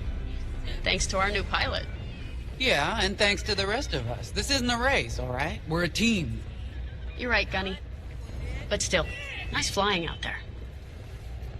Speaking of fancy flying, I was thinking about the Dragon Void run from a few years back. You see that one, Keo? Oh, sure. I caught the whole thing on the HoloNet.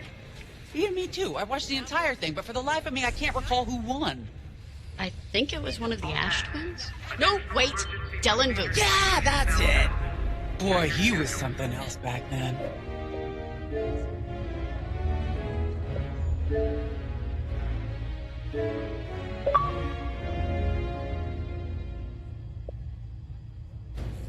In fact, the only pilot I've seen that comes close since is Keo here. Oh, come on. Dylan Book's got 9 championships under his belt. I've only got 5.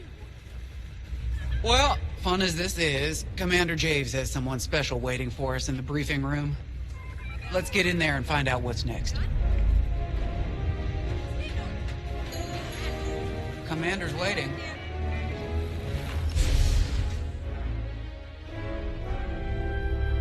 So where is it now? I helped Talus Group chase it away from a medical convoy towards Yavin. It's pinned in the upper atmosphere with no hyperdrive, but too many fighters for Talus Group to handle alone. This might work out for both of us. Come, meet our visitor. We're Gentiles, Rogue Squadron. I hear you're the reason I was able to finally get a comm through. I have a Star Destroyer problem that Vanguard might be able to help me solve. We need a Star Destroyer for Project Starhawk, intact. Now we prove what Vanguard's made of. Wedge, if you would.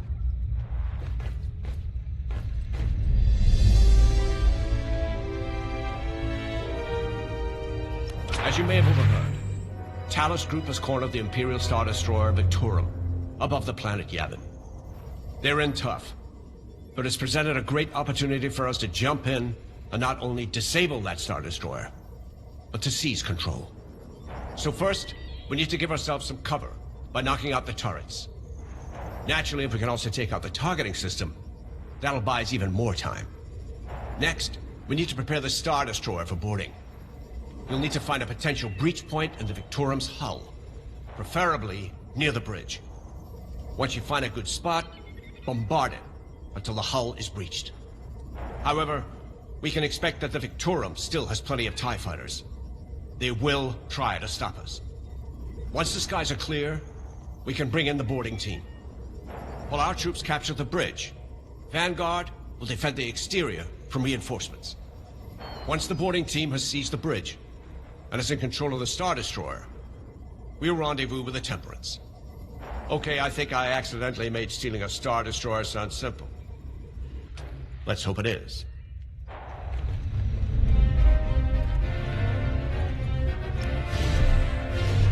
Sorry for the speedy introduction, but Talos Group was counting on me to get reinforcements fast.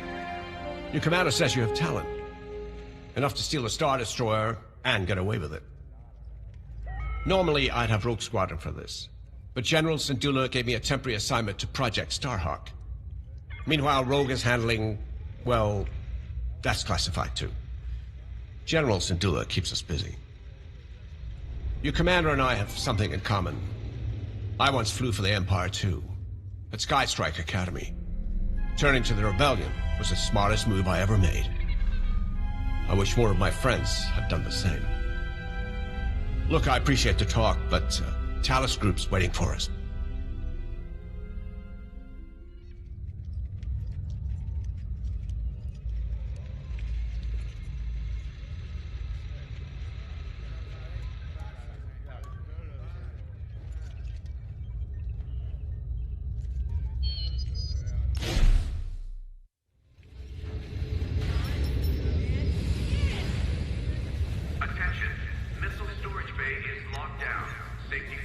So, we're headed to Yavin.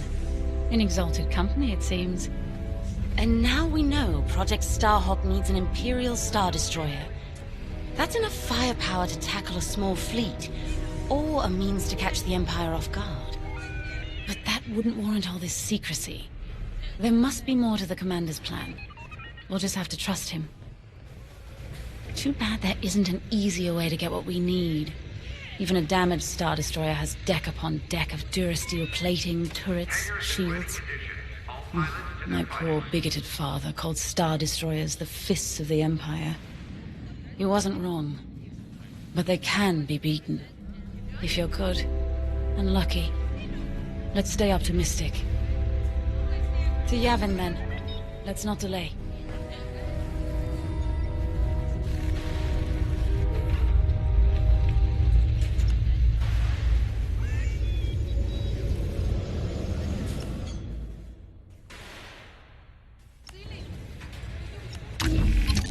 The commander wants you in an X-Wing for this mission.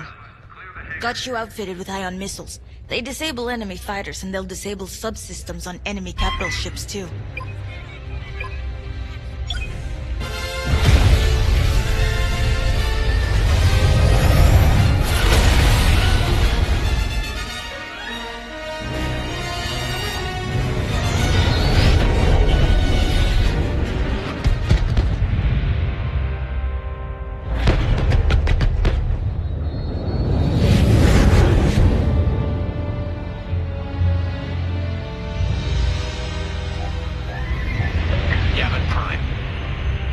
Always brings back memories.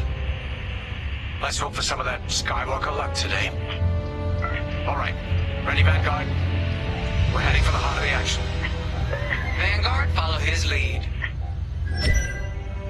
This is Talos Leader, calling for immediate assistance.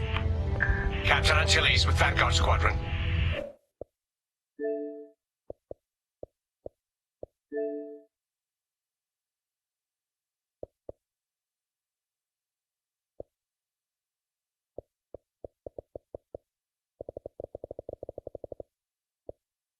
Here to help.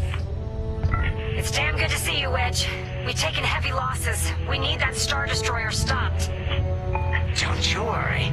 We're here to hijack it. You're what? Be ready. Interceptors. Those have got to be the first to go. Agreed. They're fast. They'll rip right through our fighters. Vanguard, prioritize targets.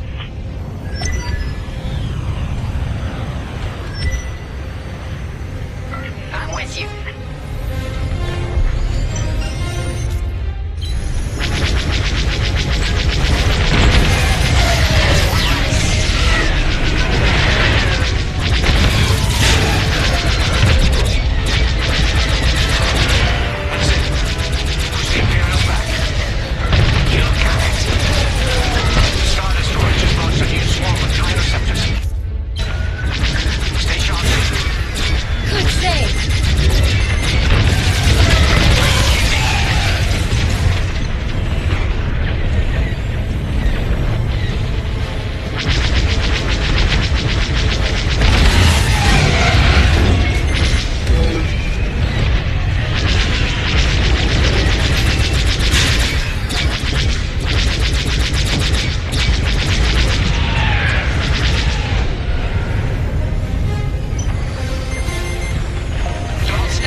Trying to be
keeping all the blast doors locked.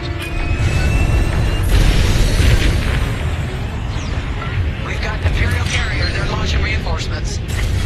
They're not giving up their victory without a fight. Vanguard, take down that cruiser. Enemy is positioned.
Sedula will be impressed. Wedge.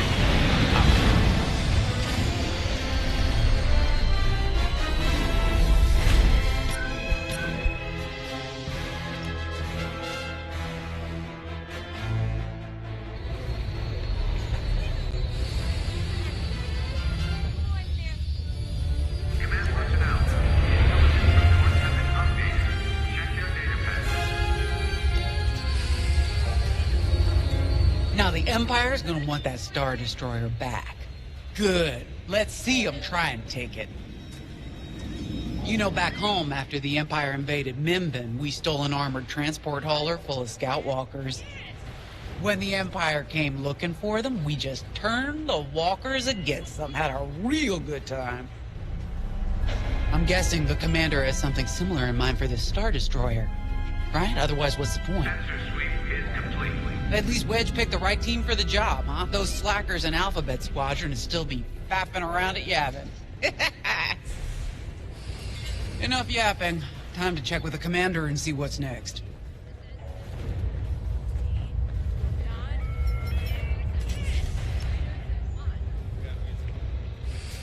Now that was a fun mission. Even better than beating my time on the Death March circuit. We got to steal a Star Destroyer and help our friends doing it. And see Yavin. We still have allies on the Fourth Moon, but I've never been there. There was an energy at Yavin like I've never felt anywhere else. It was chaotic and serene, all at once. The Empire corrupts the energy of every planet it touches. But I can always feel the good buried beneath that. And that's what we fight for. The good. Anyway, I saw Frisk bothering Commander Javes earlier. Knowing Frisk, the commander might appreciate some backup. Attention, missile storage bay is locked down. Not now, Frisk. I'll answer your questions once the Star Destroyer has been delivered safely. Delivered where? We risked our tails to get that Star Destroyer. And you can't even tell us where we're going? It's not my call. Besides, I'd be risking a lot of lives if I shared too much too soon. You hearing this? After all we did for Project Starhawk. Listen.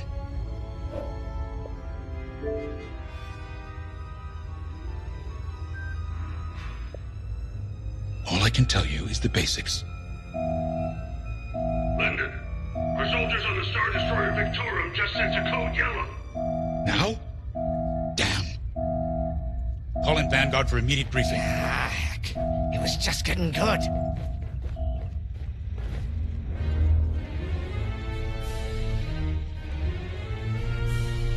We have an emergency. The Star Destroyer you captured has unexpectedly fallen out of hyperspace behind enemy lines. Our troops are repairing the hyperdrive as quickly as possible, but you need to buy them some time. There's an Imperial fleet advancing toward the Star Destroyer Victorum. I want A-Wings intercepting enemy fighters. The rest of Vanguard will provide defense and support.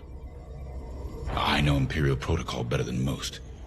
I have no doubt the Empire will disable the Victorum with ion weapons before sending shuttles to recapture it. Stop them at all costs. The Empire must not reclaim the Victorum. Once the Star Destroyer's hyperdrive is operational, cover its escape so it can jump to safety. I'll send you rendezvous coordinates when the time is right.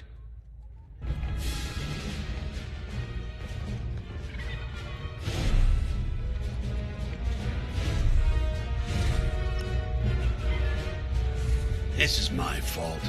I underestimated the repairs. Now the whole project's at risk.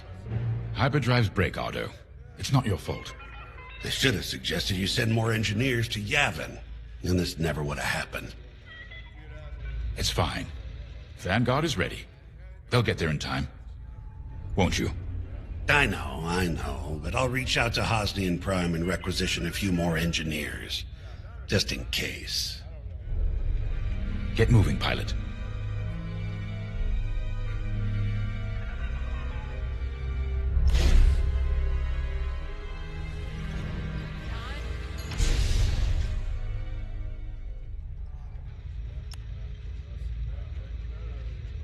I remember the first time I was trapped behind enemy lines. It was the Battle of Mimban, the first year of the Clone Wars. The Separatists had dropped a battalion of B-2 droids on the Nan Flatlands, cutting us off from the 224th Clone Division. A thunderstorm was jamming communications, so I took a skyhopper to rendezvous with the 224, hoping to get some reinforcements. It didn't go well. I was halfway across the Flatlands when those droids shot me down. And believe me, you have never seen a finer crash landing. The only problem was, my arm got caught in some wreckage. Figured I'd rather live my life with one arm than sit around and wait for those droids to find me. Besides, you only need one hand to carry a blaster, right? I dragged myself out of those flatlands with only one arm and a seriously sour disposition. I guarantee those clone boys had never seen anything like me before, but they fixed me up. Then they helped us drive those blasted droids right off planet. If only I'd known that 3 years later, those clones would be replaced by stormtroopers. But, anyway, we should head back to the hangar. The Victorum needs us.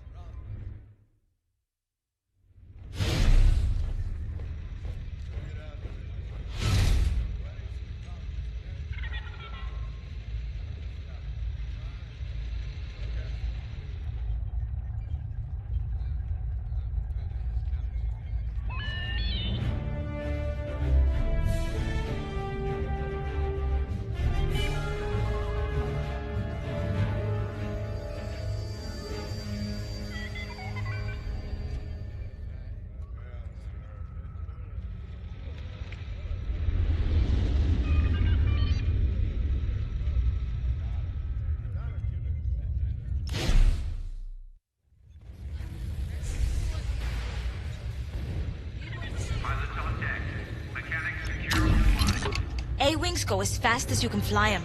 Their hull and shields are too light to take on capital ships, but Imperial starfighters won't stand a chance with you in this cockpit.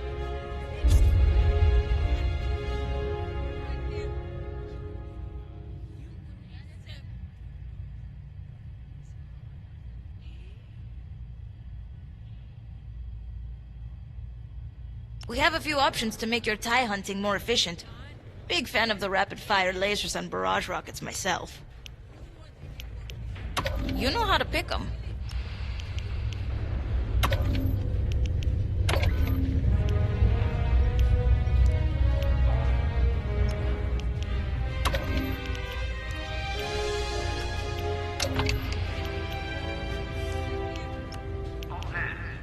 That'll be fun.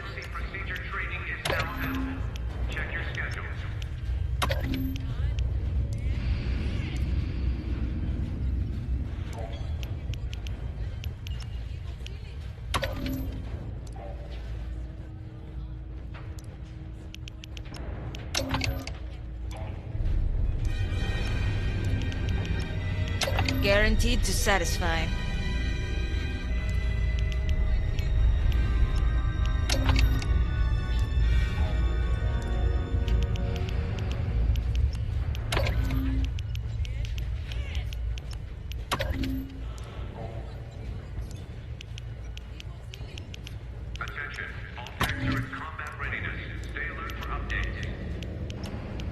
Nice.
Press the right bumper twice for options.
can split up to take them down.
buy us time, all right?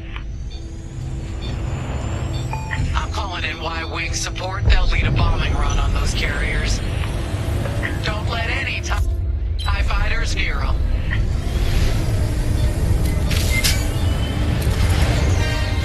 All right, Y-Wings are here. Vanguard, if we lose our bombers, we're done for. Take out those TIEs.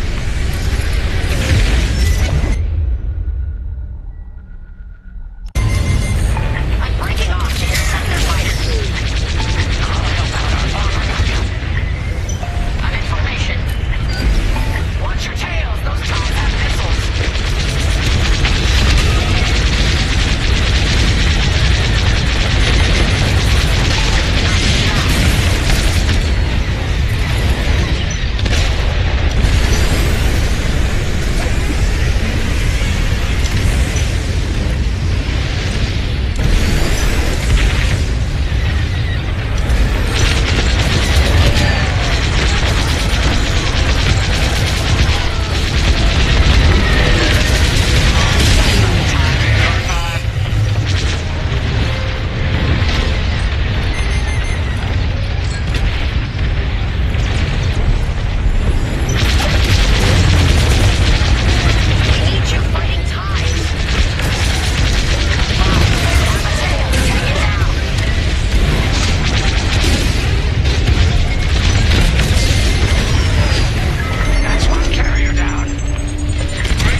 racing in the Koshi Star Circuit. First, transfer all power to your engines and fly as fast as you can.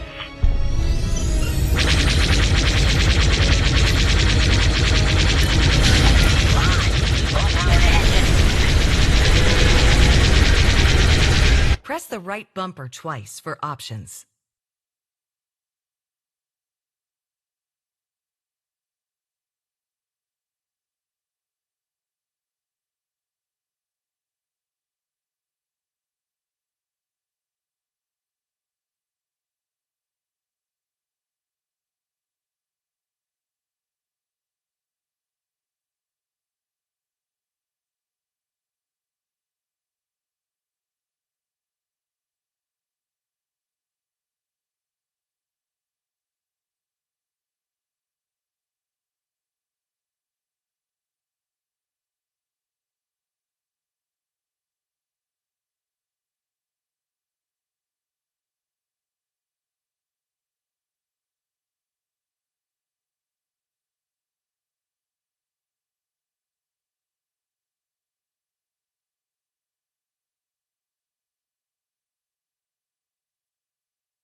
Engine power's on the left.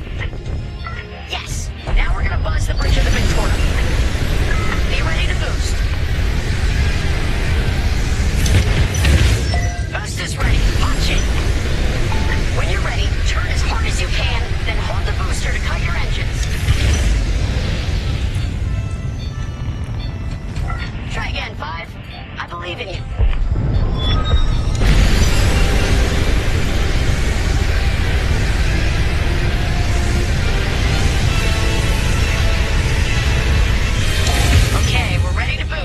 Punch it. You'll get it next time, 5.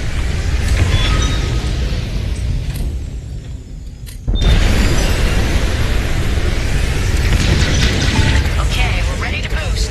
Punch it. When you're ready, turn as hard as you can. Let's try again. You've got this.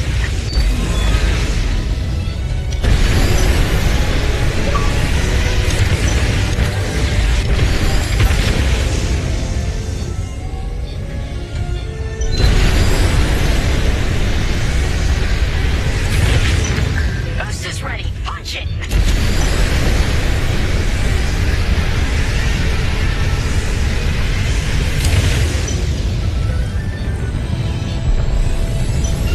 I know you can do this, 5.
Sectorum, we're in position. Where are we headed? Somewhere classified. Just send you the coordinates. Got him. Punching them in now. Jumping to hyperspace in 3, 2, 1. Punch it. What?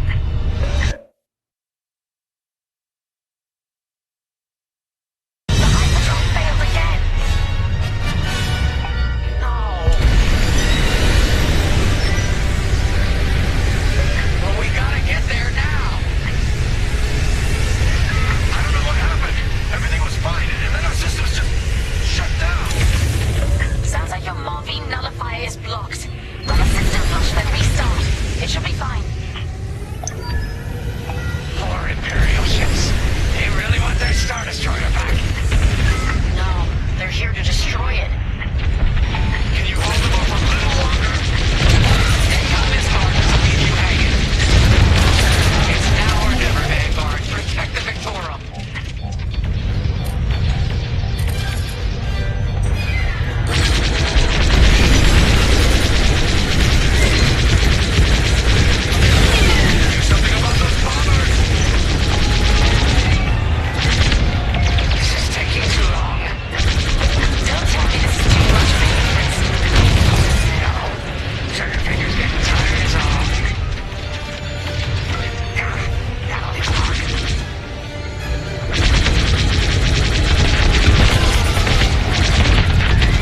General Syndulla. Hello, Vanguard. Welcome to the Nadiri dockyards. I've given you a tour, but the Empire knows we're up to something now. They'll be looking for us, which means we have work to do.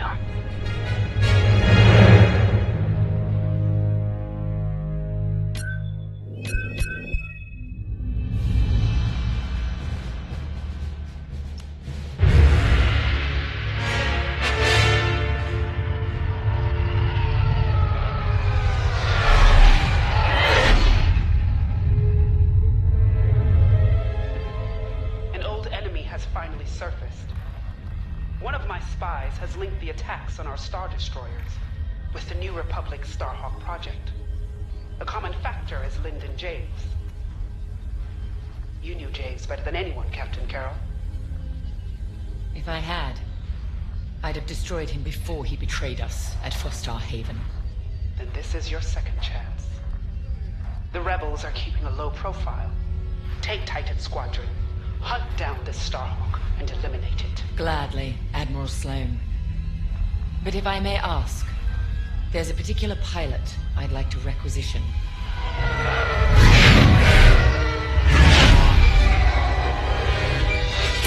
Gray, come in. Is it true we're getting a new pilot? Copy, Sol. Captain Carroll's bringing someone in, John. The treacherous slime taking our ships. Good. More the merrier.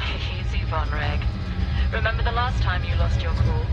The day I cut through a whole squadron of rebels and saved your neck. Focus. Shen's right. Tighten it up, Sol. And Von Reg, disable it for the enemy.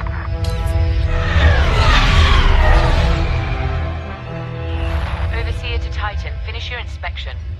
Your new wingmate has arrived.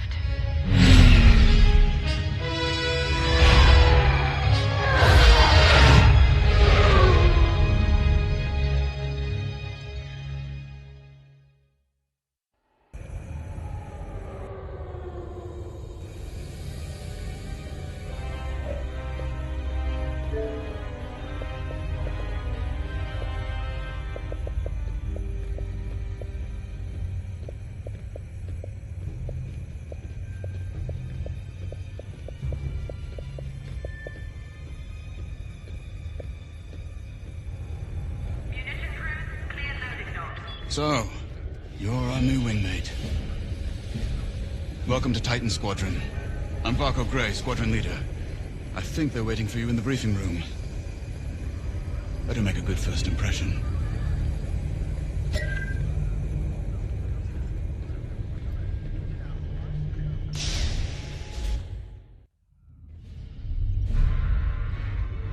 Welcome home, pilot.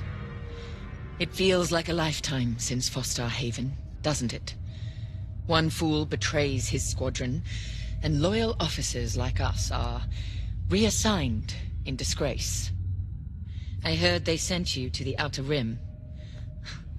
I got the Merim sector, protecting fuel shipments from petty scoundrels and pirates. The kind of posting that used to end careers. Before Endor. Before Lyndon James reappeared. No doubt you've heard. Admiral Sloan has instructed me to hunt that traitor down and end this Project Starhawk. It seemed fitting that I bring you back to help me destroy Lyndon. Your Empire needs you, pilot. Are you willing? Good. For now, you will be flying as Titan 3. Let's get to work.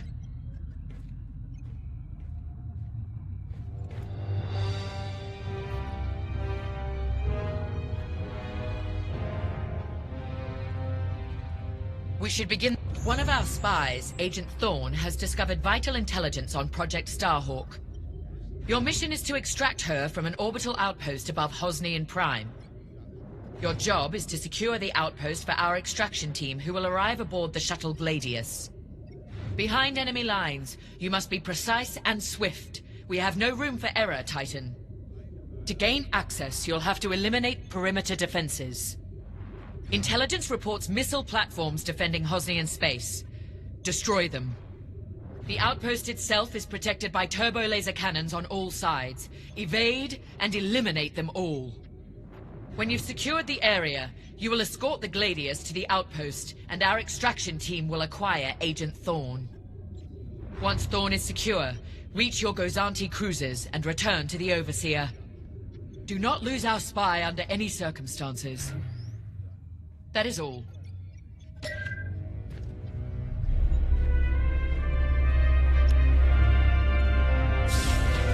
I'm Rella Sol. No need to introduce yourself.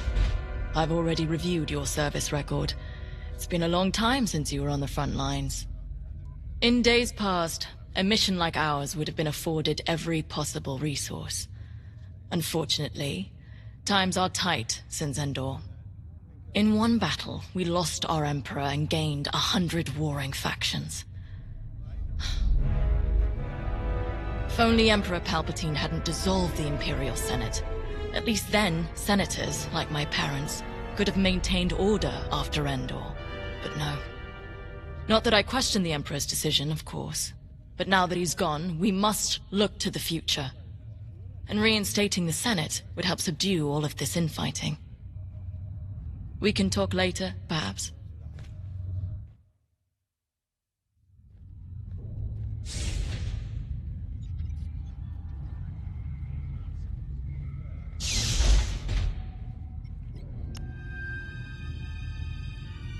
Now more than ever, the Empire needs reliable soldiers like Agent Thorn. Like you. Unity is the only path to progress.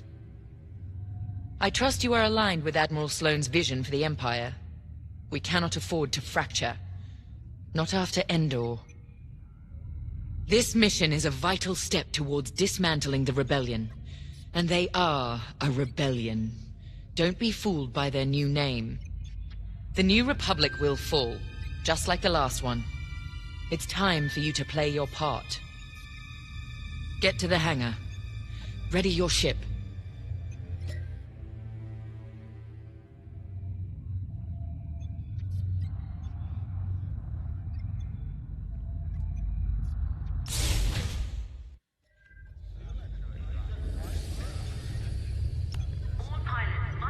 Newcomer. Welcome to Titan. Call me Shen. Before you ask, helmet stays on, cockpit or not. Too many hard landings. Broken neck. 5, 6 times. Cybernetics keep me going. Fight. Fall. Get up. Fight again. All for the Empire. Advice.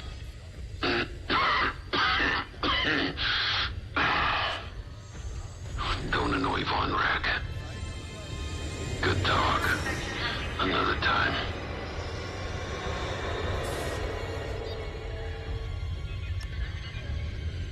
You'll be the new pilot.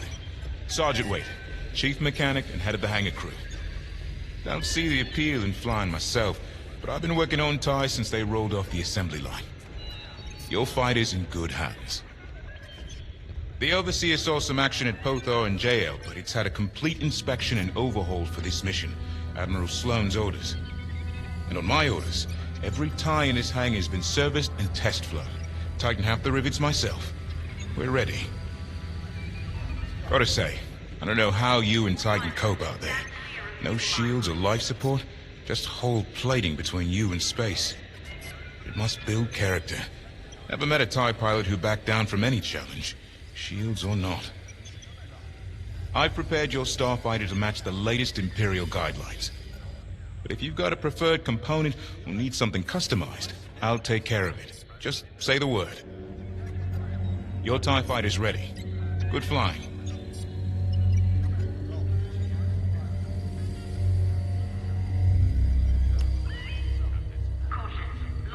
You're the new arrival? I'm Havina Vonreg. Titan can always use another pilot, so long as you're good at killing rebels. We're going right into their territory, Hosnian Prime. We'll give those scum just a taste of what it was like at Endor. I was there, you know, when the rebellion murdered our Emperor. Half my squad died trying to defend him. Captain Carroll understands. She doesn't lecture me about justifiable force like my other commanders. She knows all I need is a target. Politics are for admirals. I keep it simple. Always shoot to kill. Mess with the squadron and you mess with me. But do your job and I'll have your back. Later.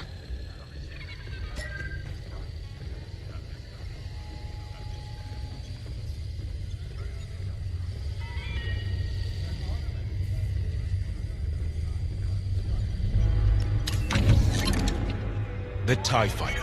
Classic. Maneuverable. Flexible.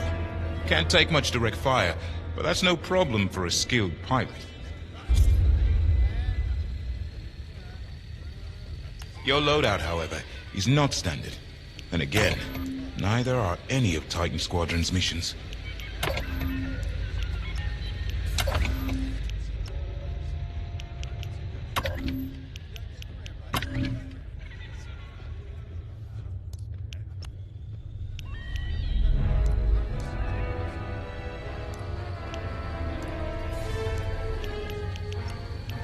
I'll help you out.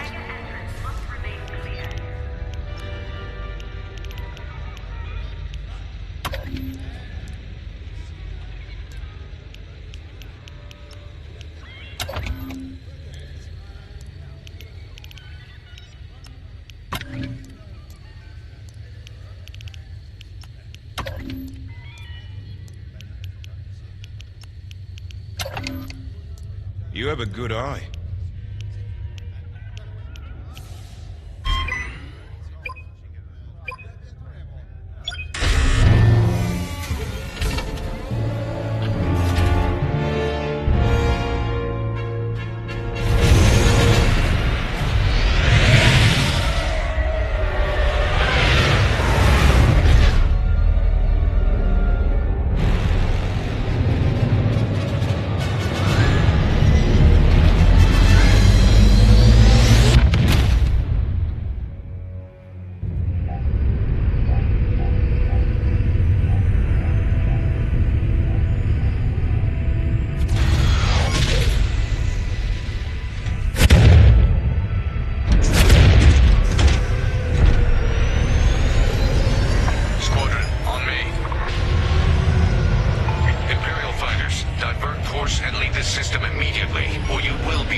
That's what I like to see.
defenses are critically low.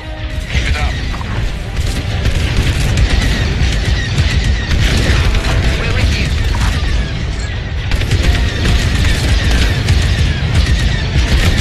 You'll have to try harder than that.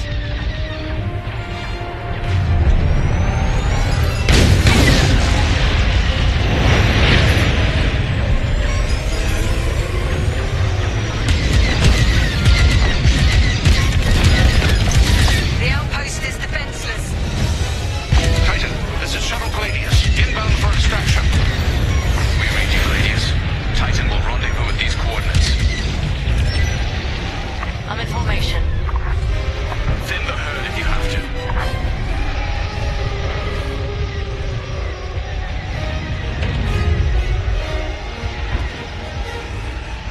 I'm in position.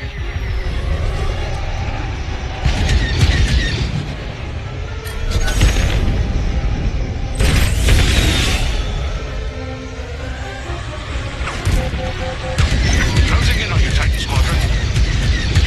We'll keep you safe, Gladius. Let's get you to the outpost's landing platform. Affirmative, Squadron Leader. We'll be gone before the rebel fleet even knows we were here.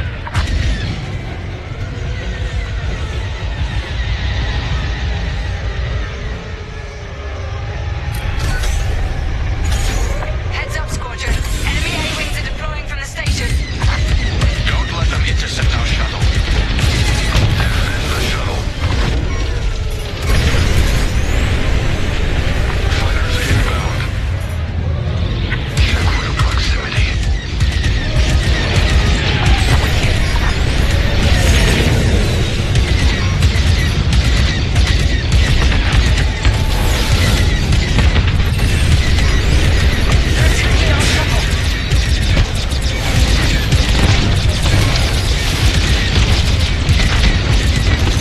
That's the last of the starfighters.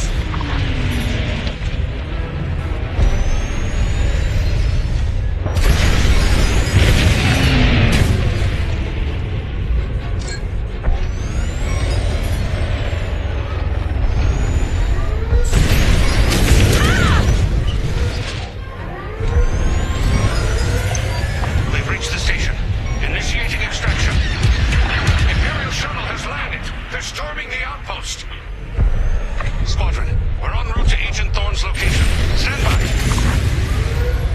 Be ready to retreat. Why flee when we could blast the station to dust?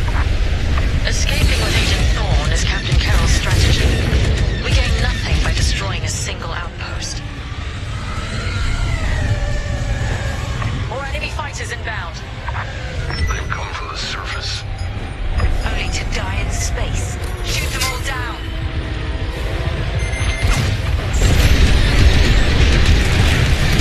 You're welcome. I suppose I should thank you.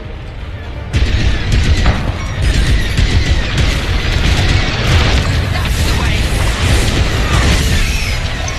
Target is destroyed. Stormtroopers, what are they doing here? Access acquired. Hostiles blocking our route. Stand by. They're sending more fighters after us.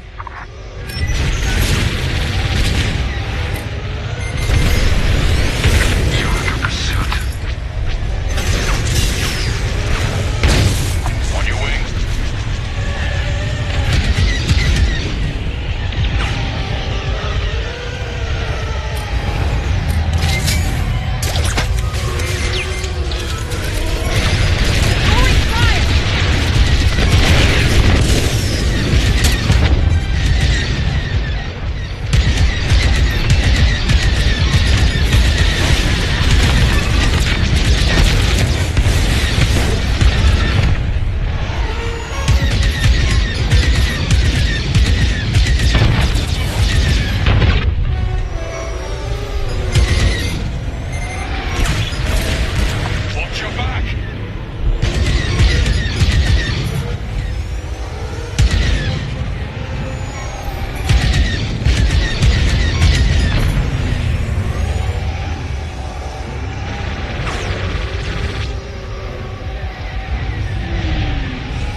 Press the right bumper twice for options.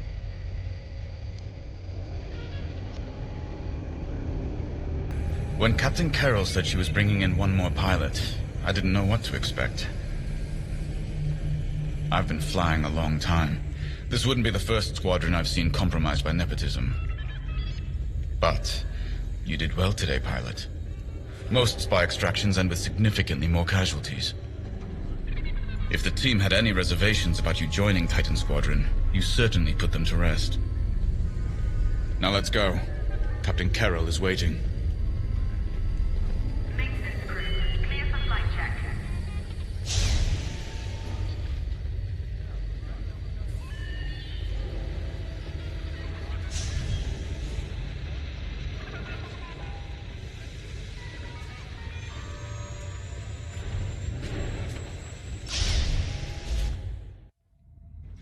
Agent Thorne may not have known the precise location of Project Starhawk, but their intel has pointed us in the right direction. Then we will proceed as planned. Oh, hello. Captain, is this the new pilot? Yes. A valuable addition to the squadron, wouldn't you say? Indeed. Marvelous work securing Agent Thorne. You've exceeded your previous statistics by... Oh, forgive me. I'm so familiar with your profile that I forgot we haven't actually met. I'm LT-514, Imperial Intelligence. I'm eager to analyze your performance in the upcoming mission. Captain Carroll, shall we proceed with the briefing?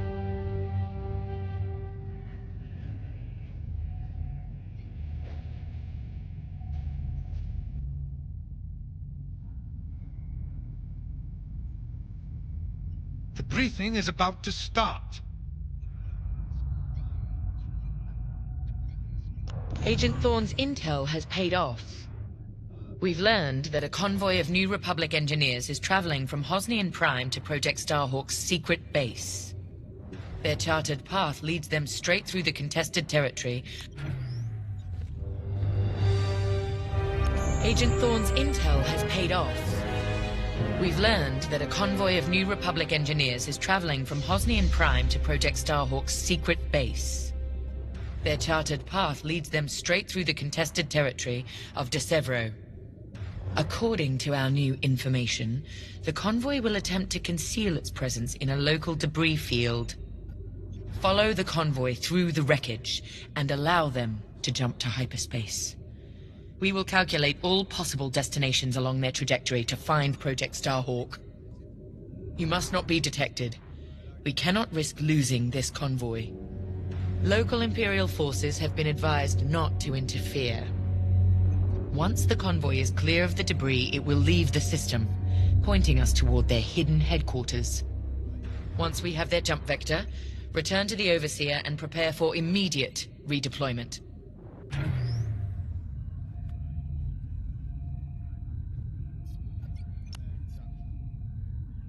I've already contacted the Imperial authorities at DeSevro. They're aware of the situation. You're certain he won't interfere?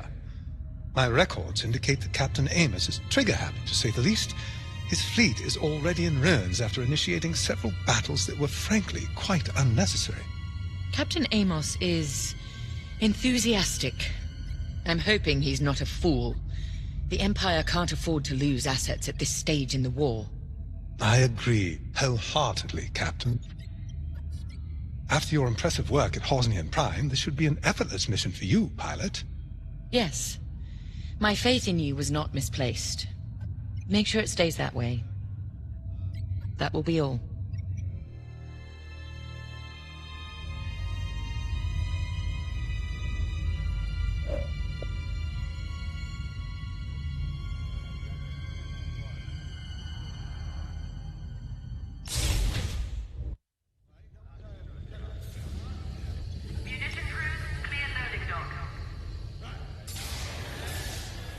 It's good to see Admiral Sloane's spy network is intact. We can't operate in the dark. Half of the Empire's fracturing is down to commanders operating in isolation, without a grander strategy. They forget we're all one Empire, or should be. Perhaps annihilating this Starhawk will bring us together. You see Admiral Sloane's overall goal, yes? Unify, purify, and inspire. When we defeat this new republic, we'll have survived the Crucible and come out stronger for it. On to bigger things.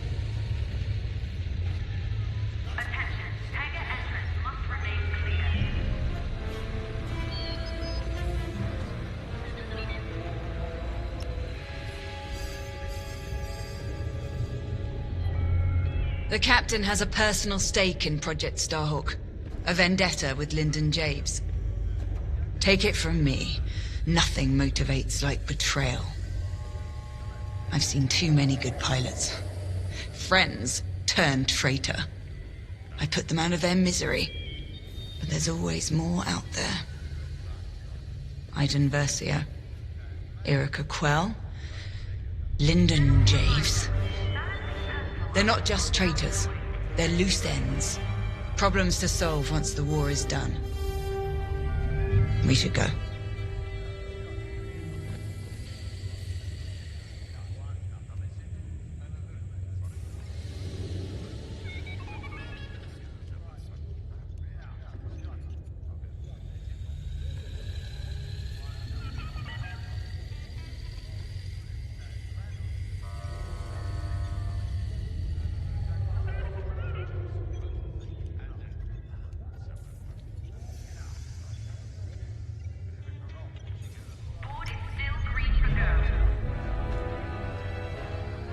A simple in and out mission should be painless for us, but stay on your toes.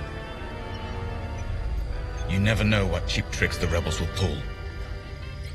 Decevro. Long way from civilization. I haven't seen the Outer Rim since the insurrection at Kriego. Well, let's get to it then. Get to your tie.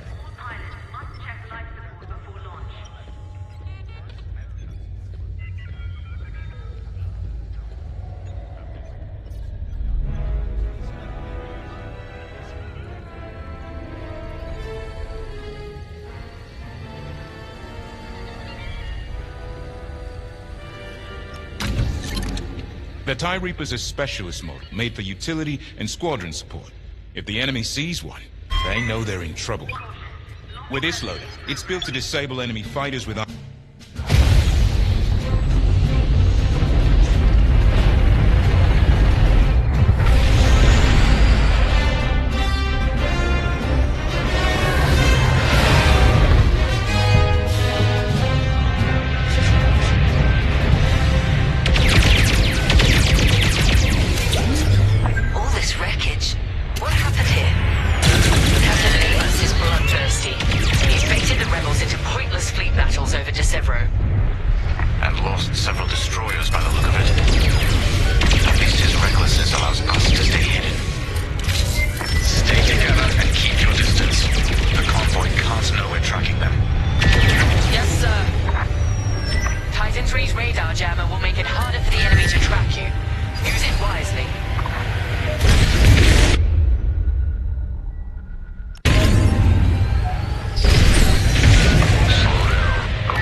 Press the right bumper twice. Press the right bumper twice for options.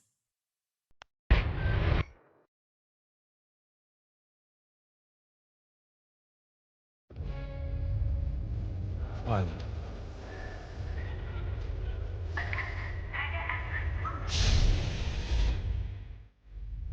Agent 4 may not have known the precise location of Project Star. Press the right bumper twice for options. Press the right bumper twice for options. Press the right bumper twice for options. Agent Thorne's intel.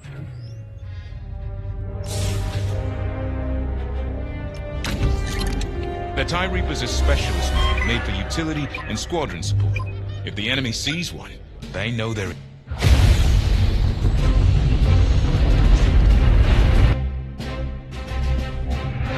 Press the right bumper twice for options.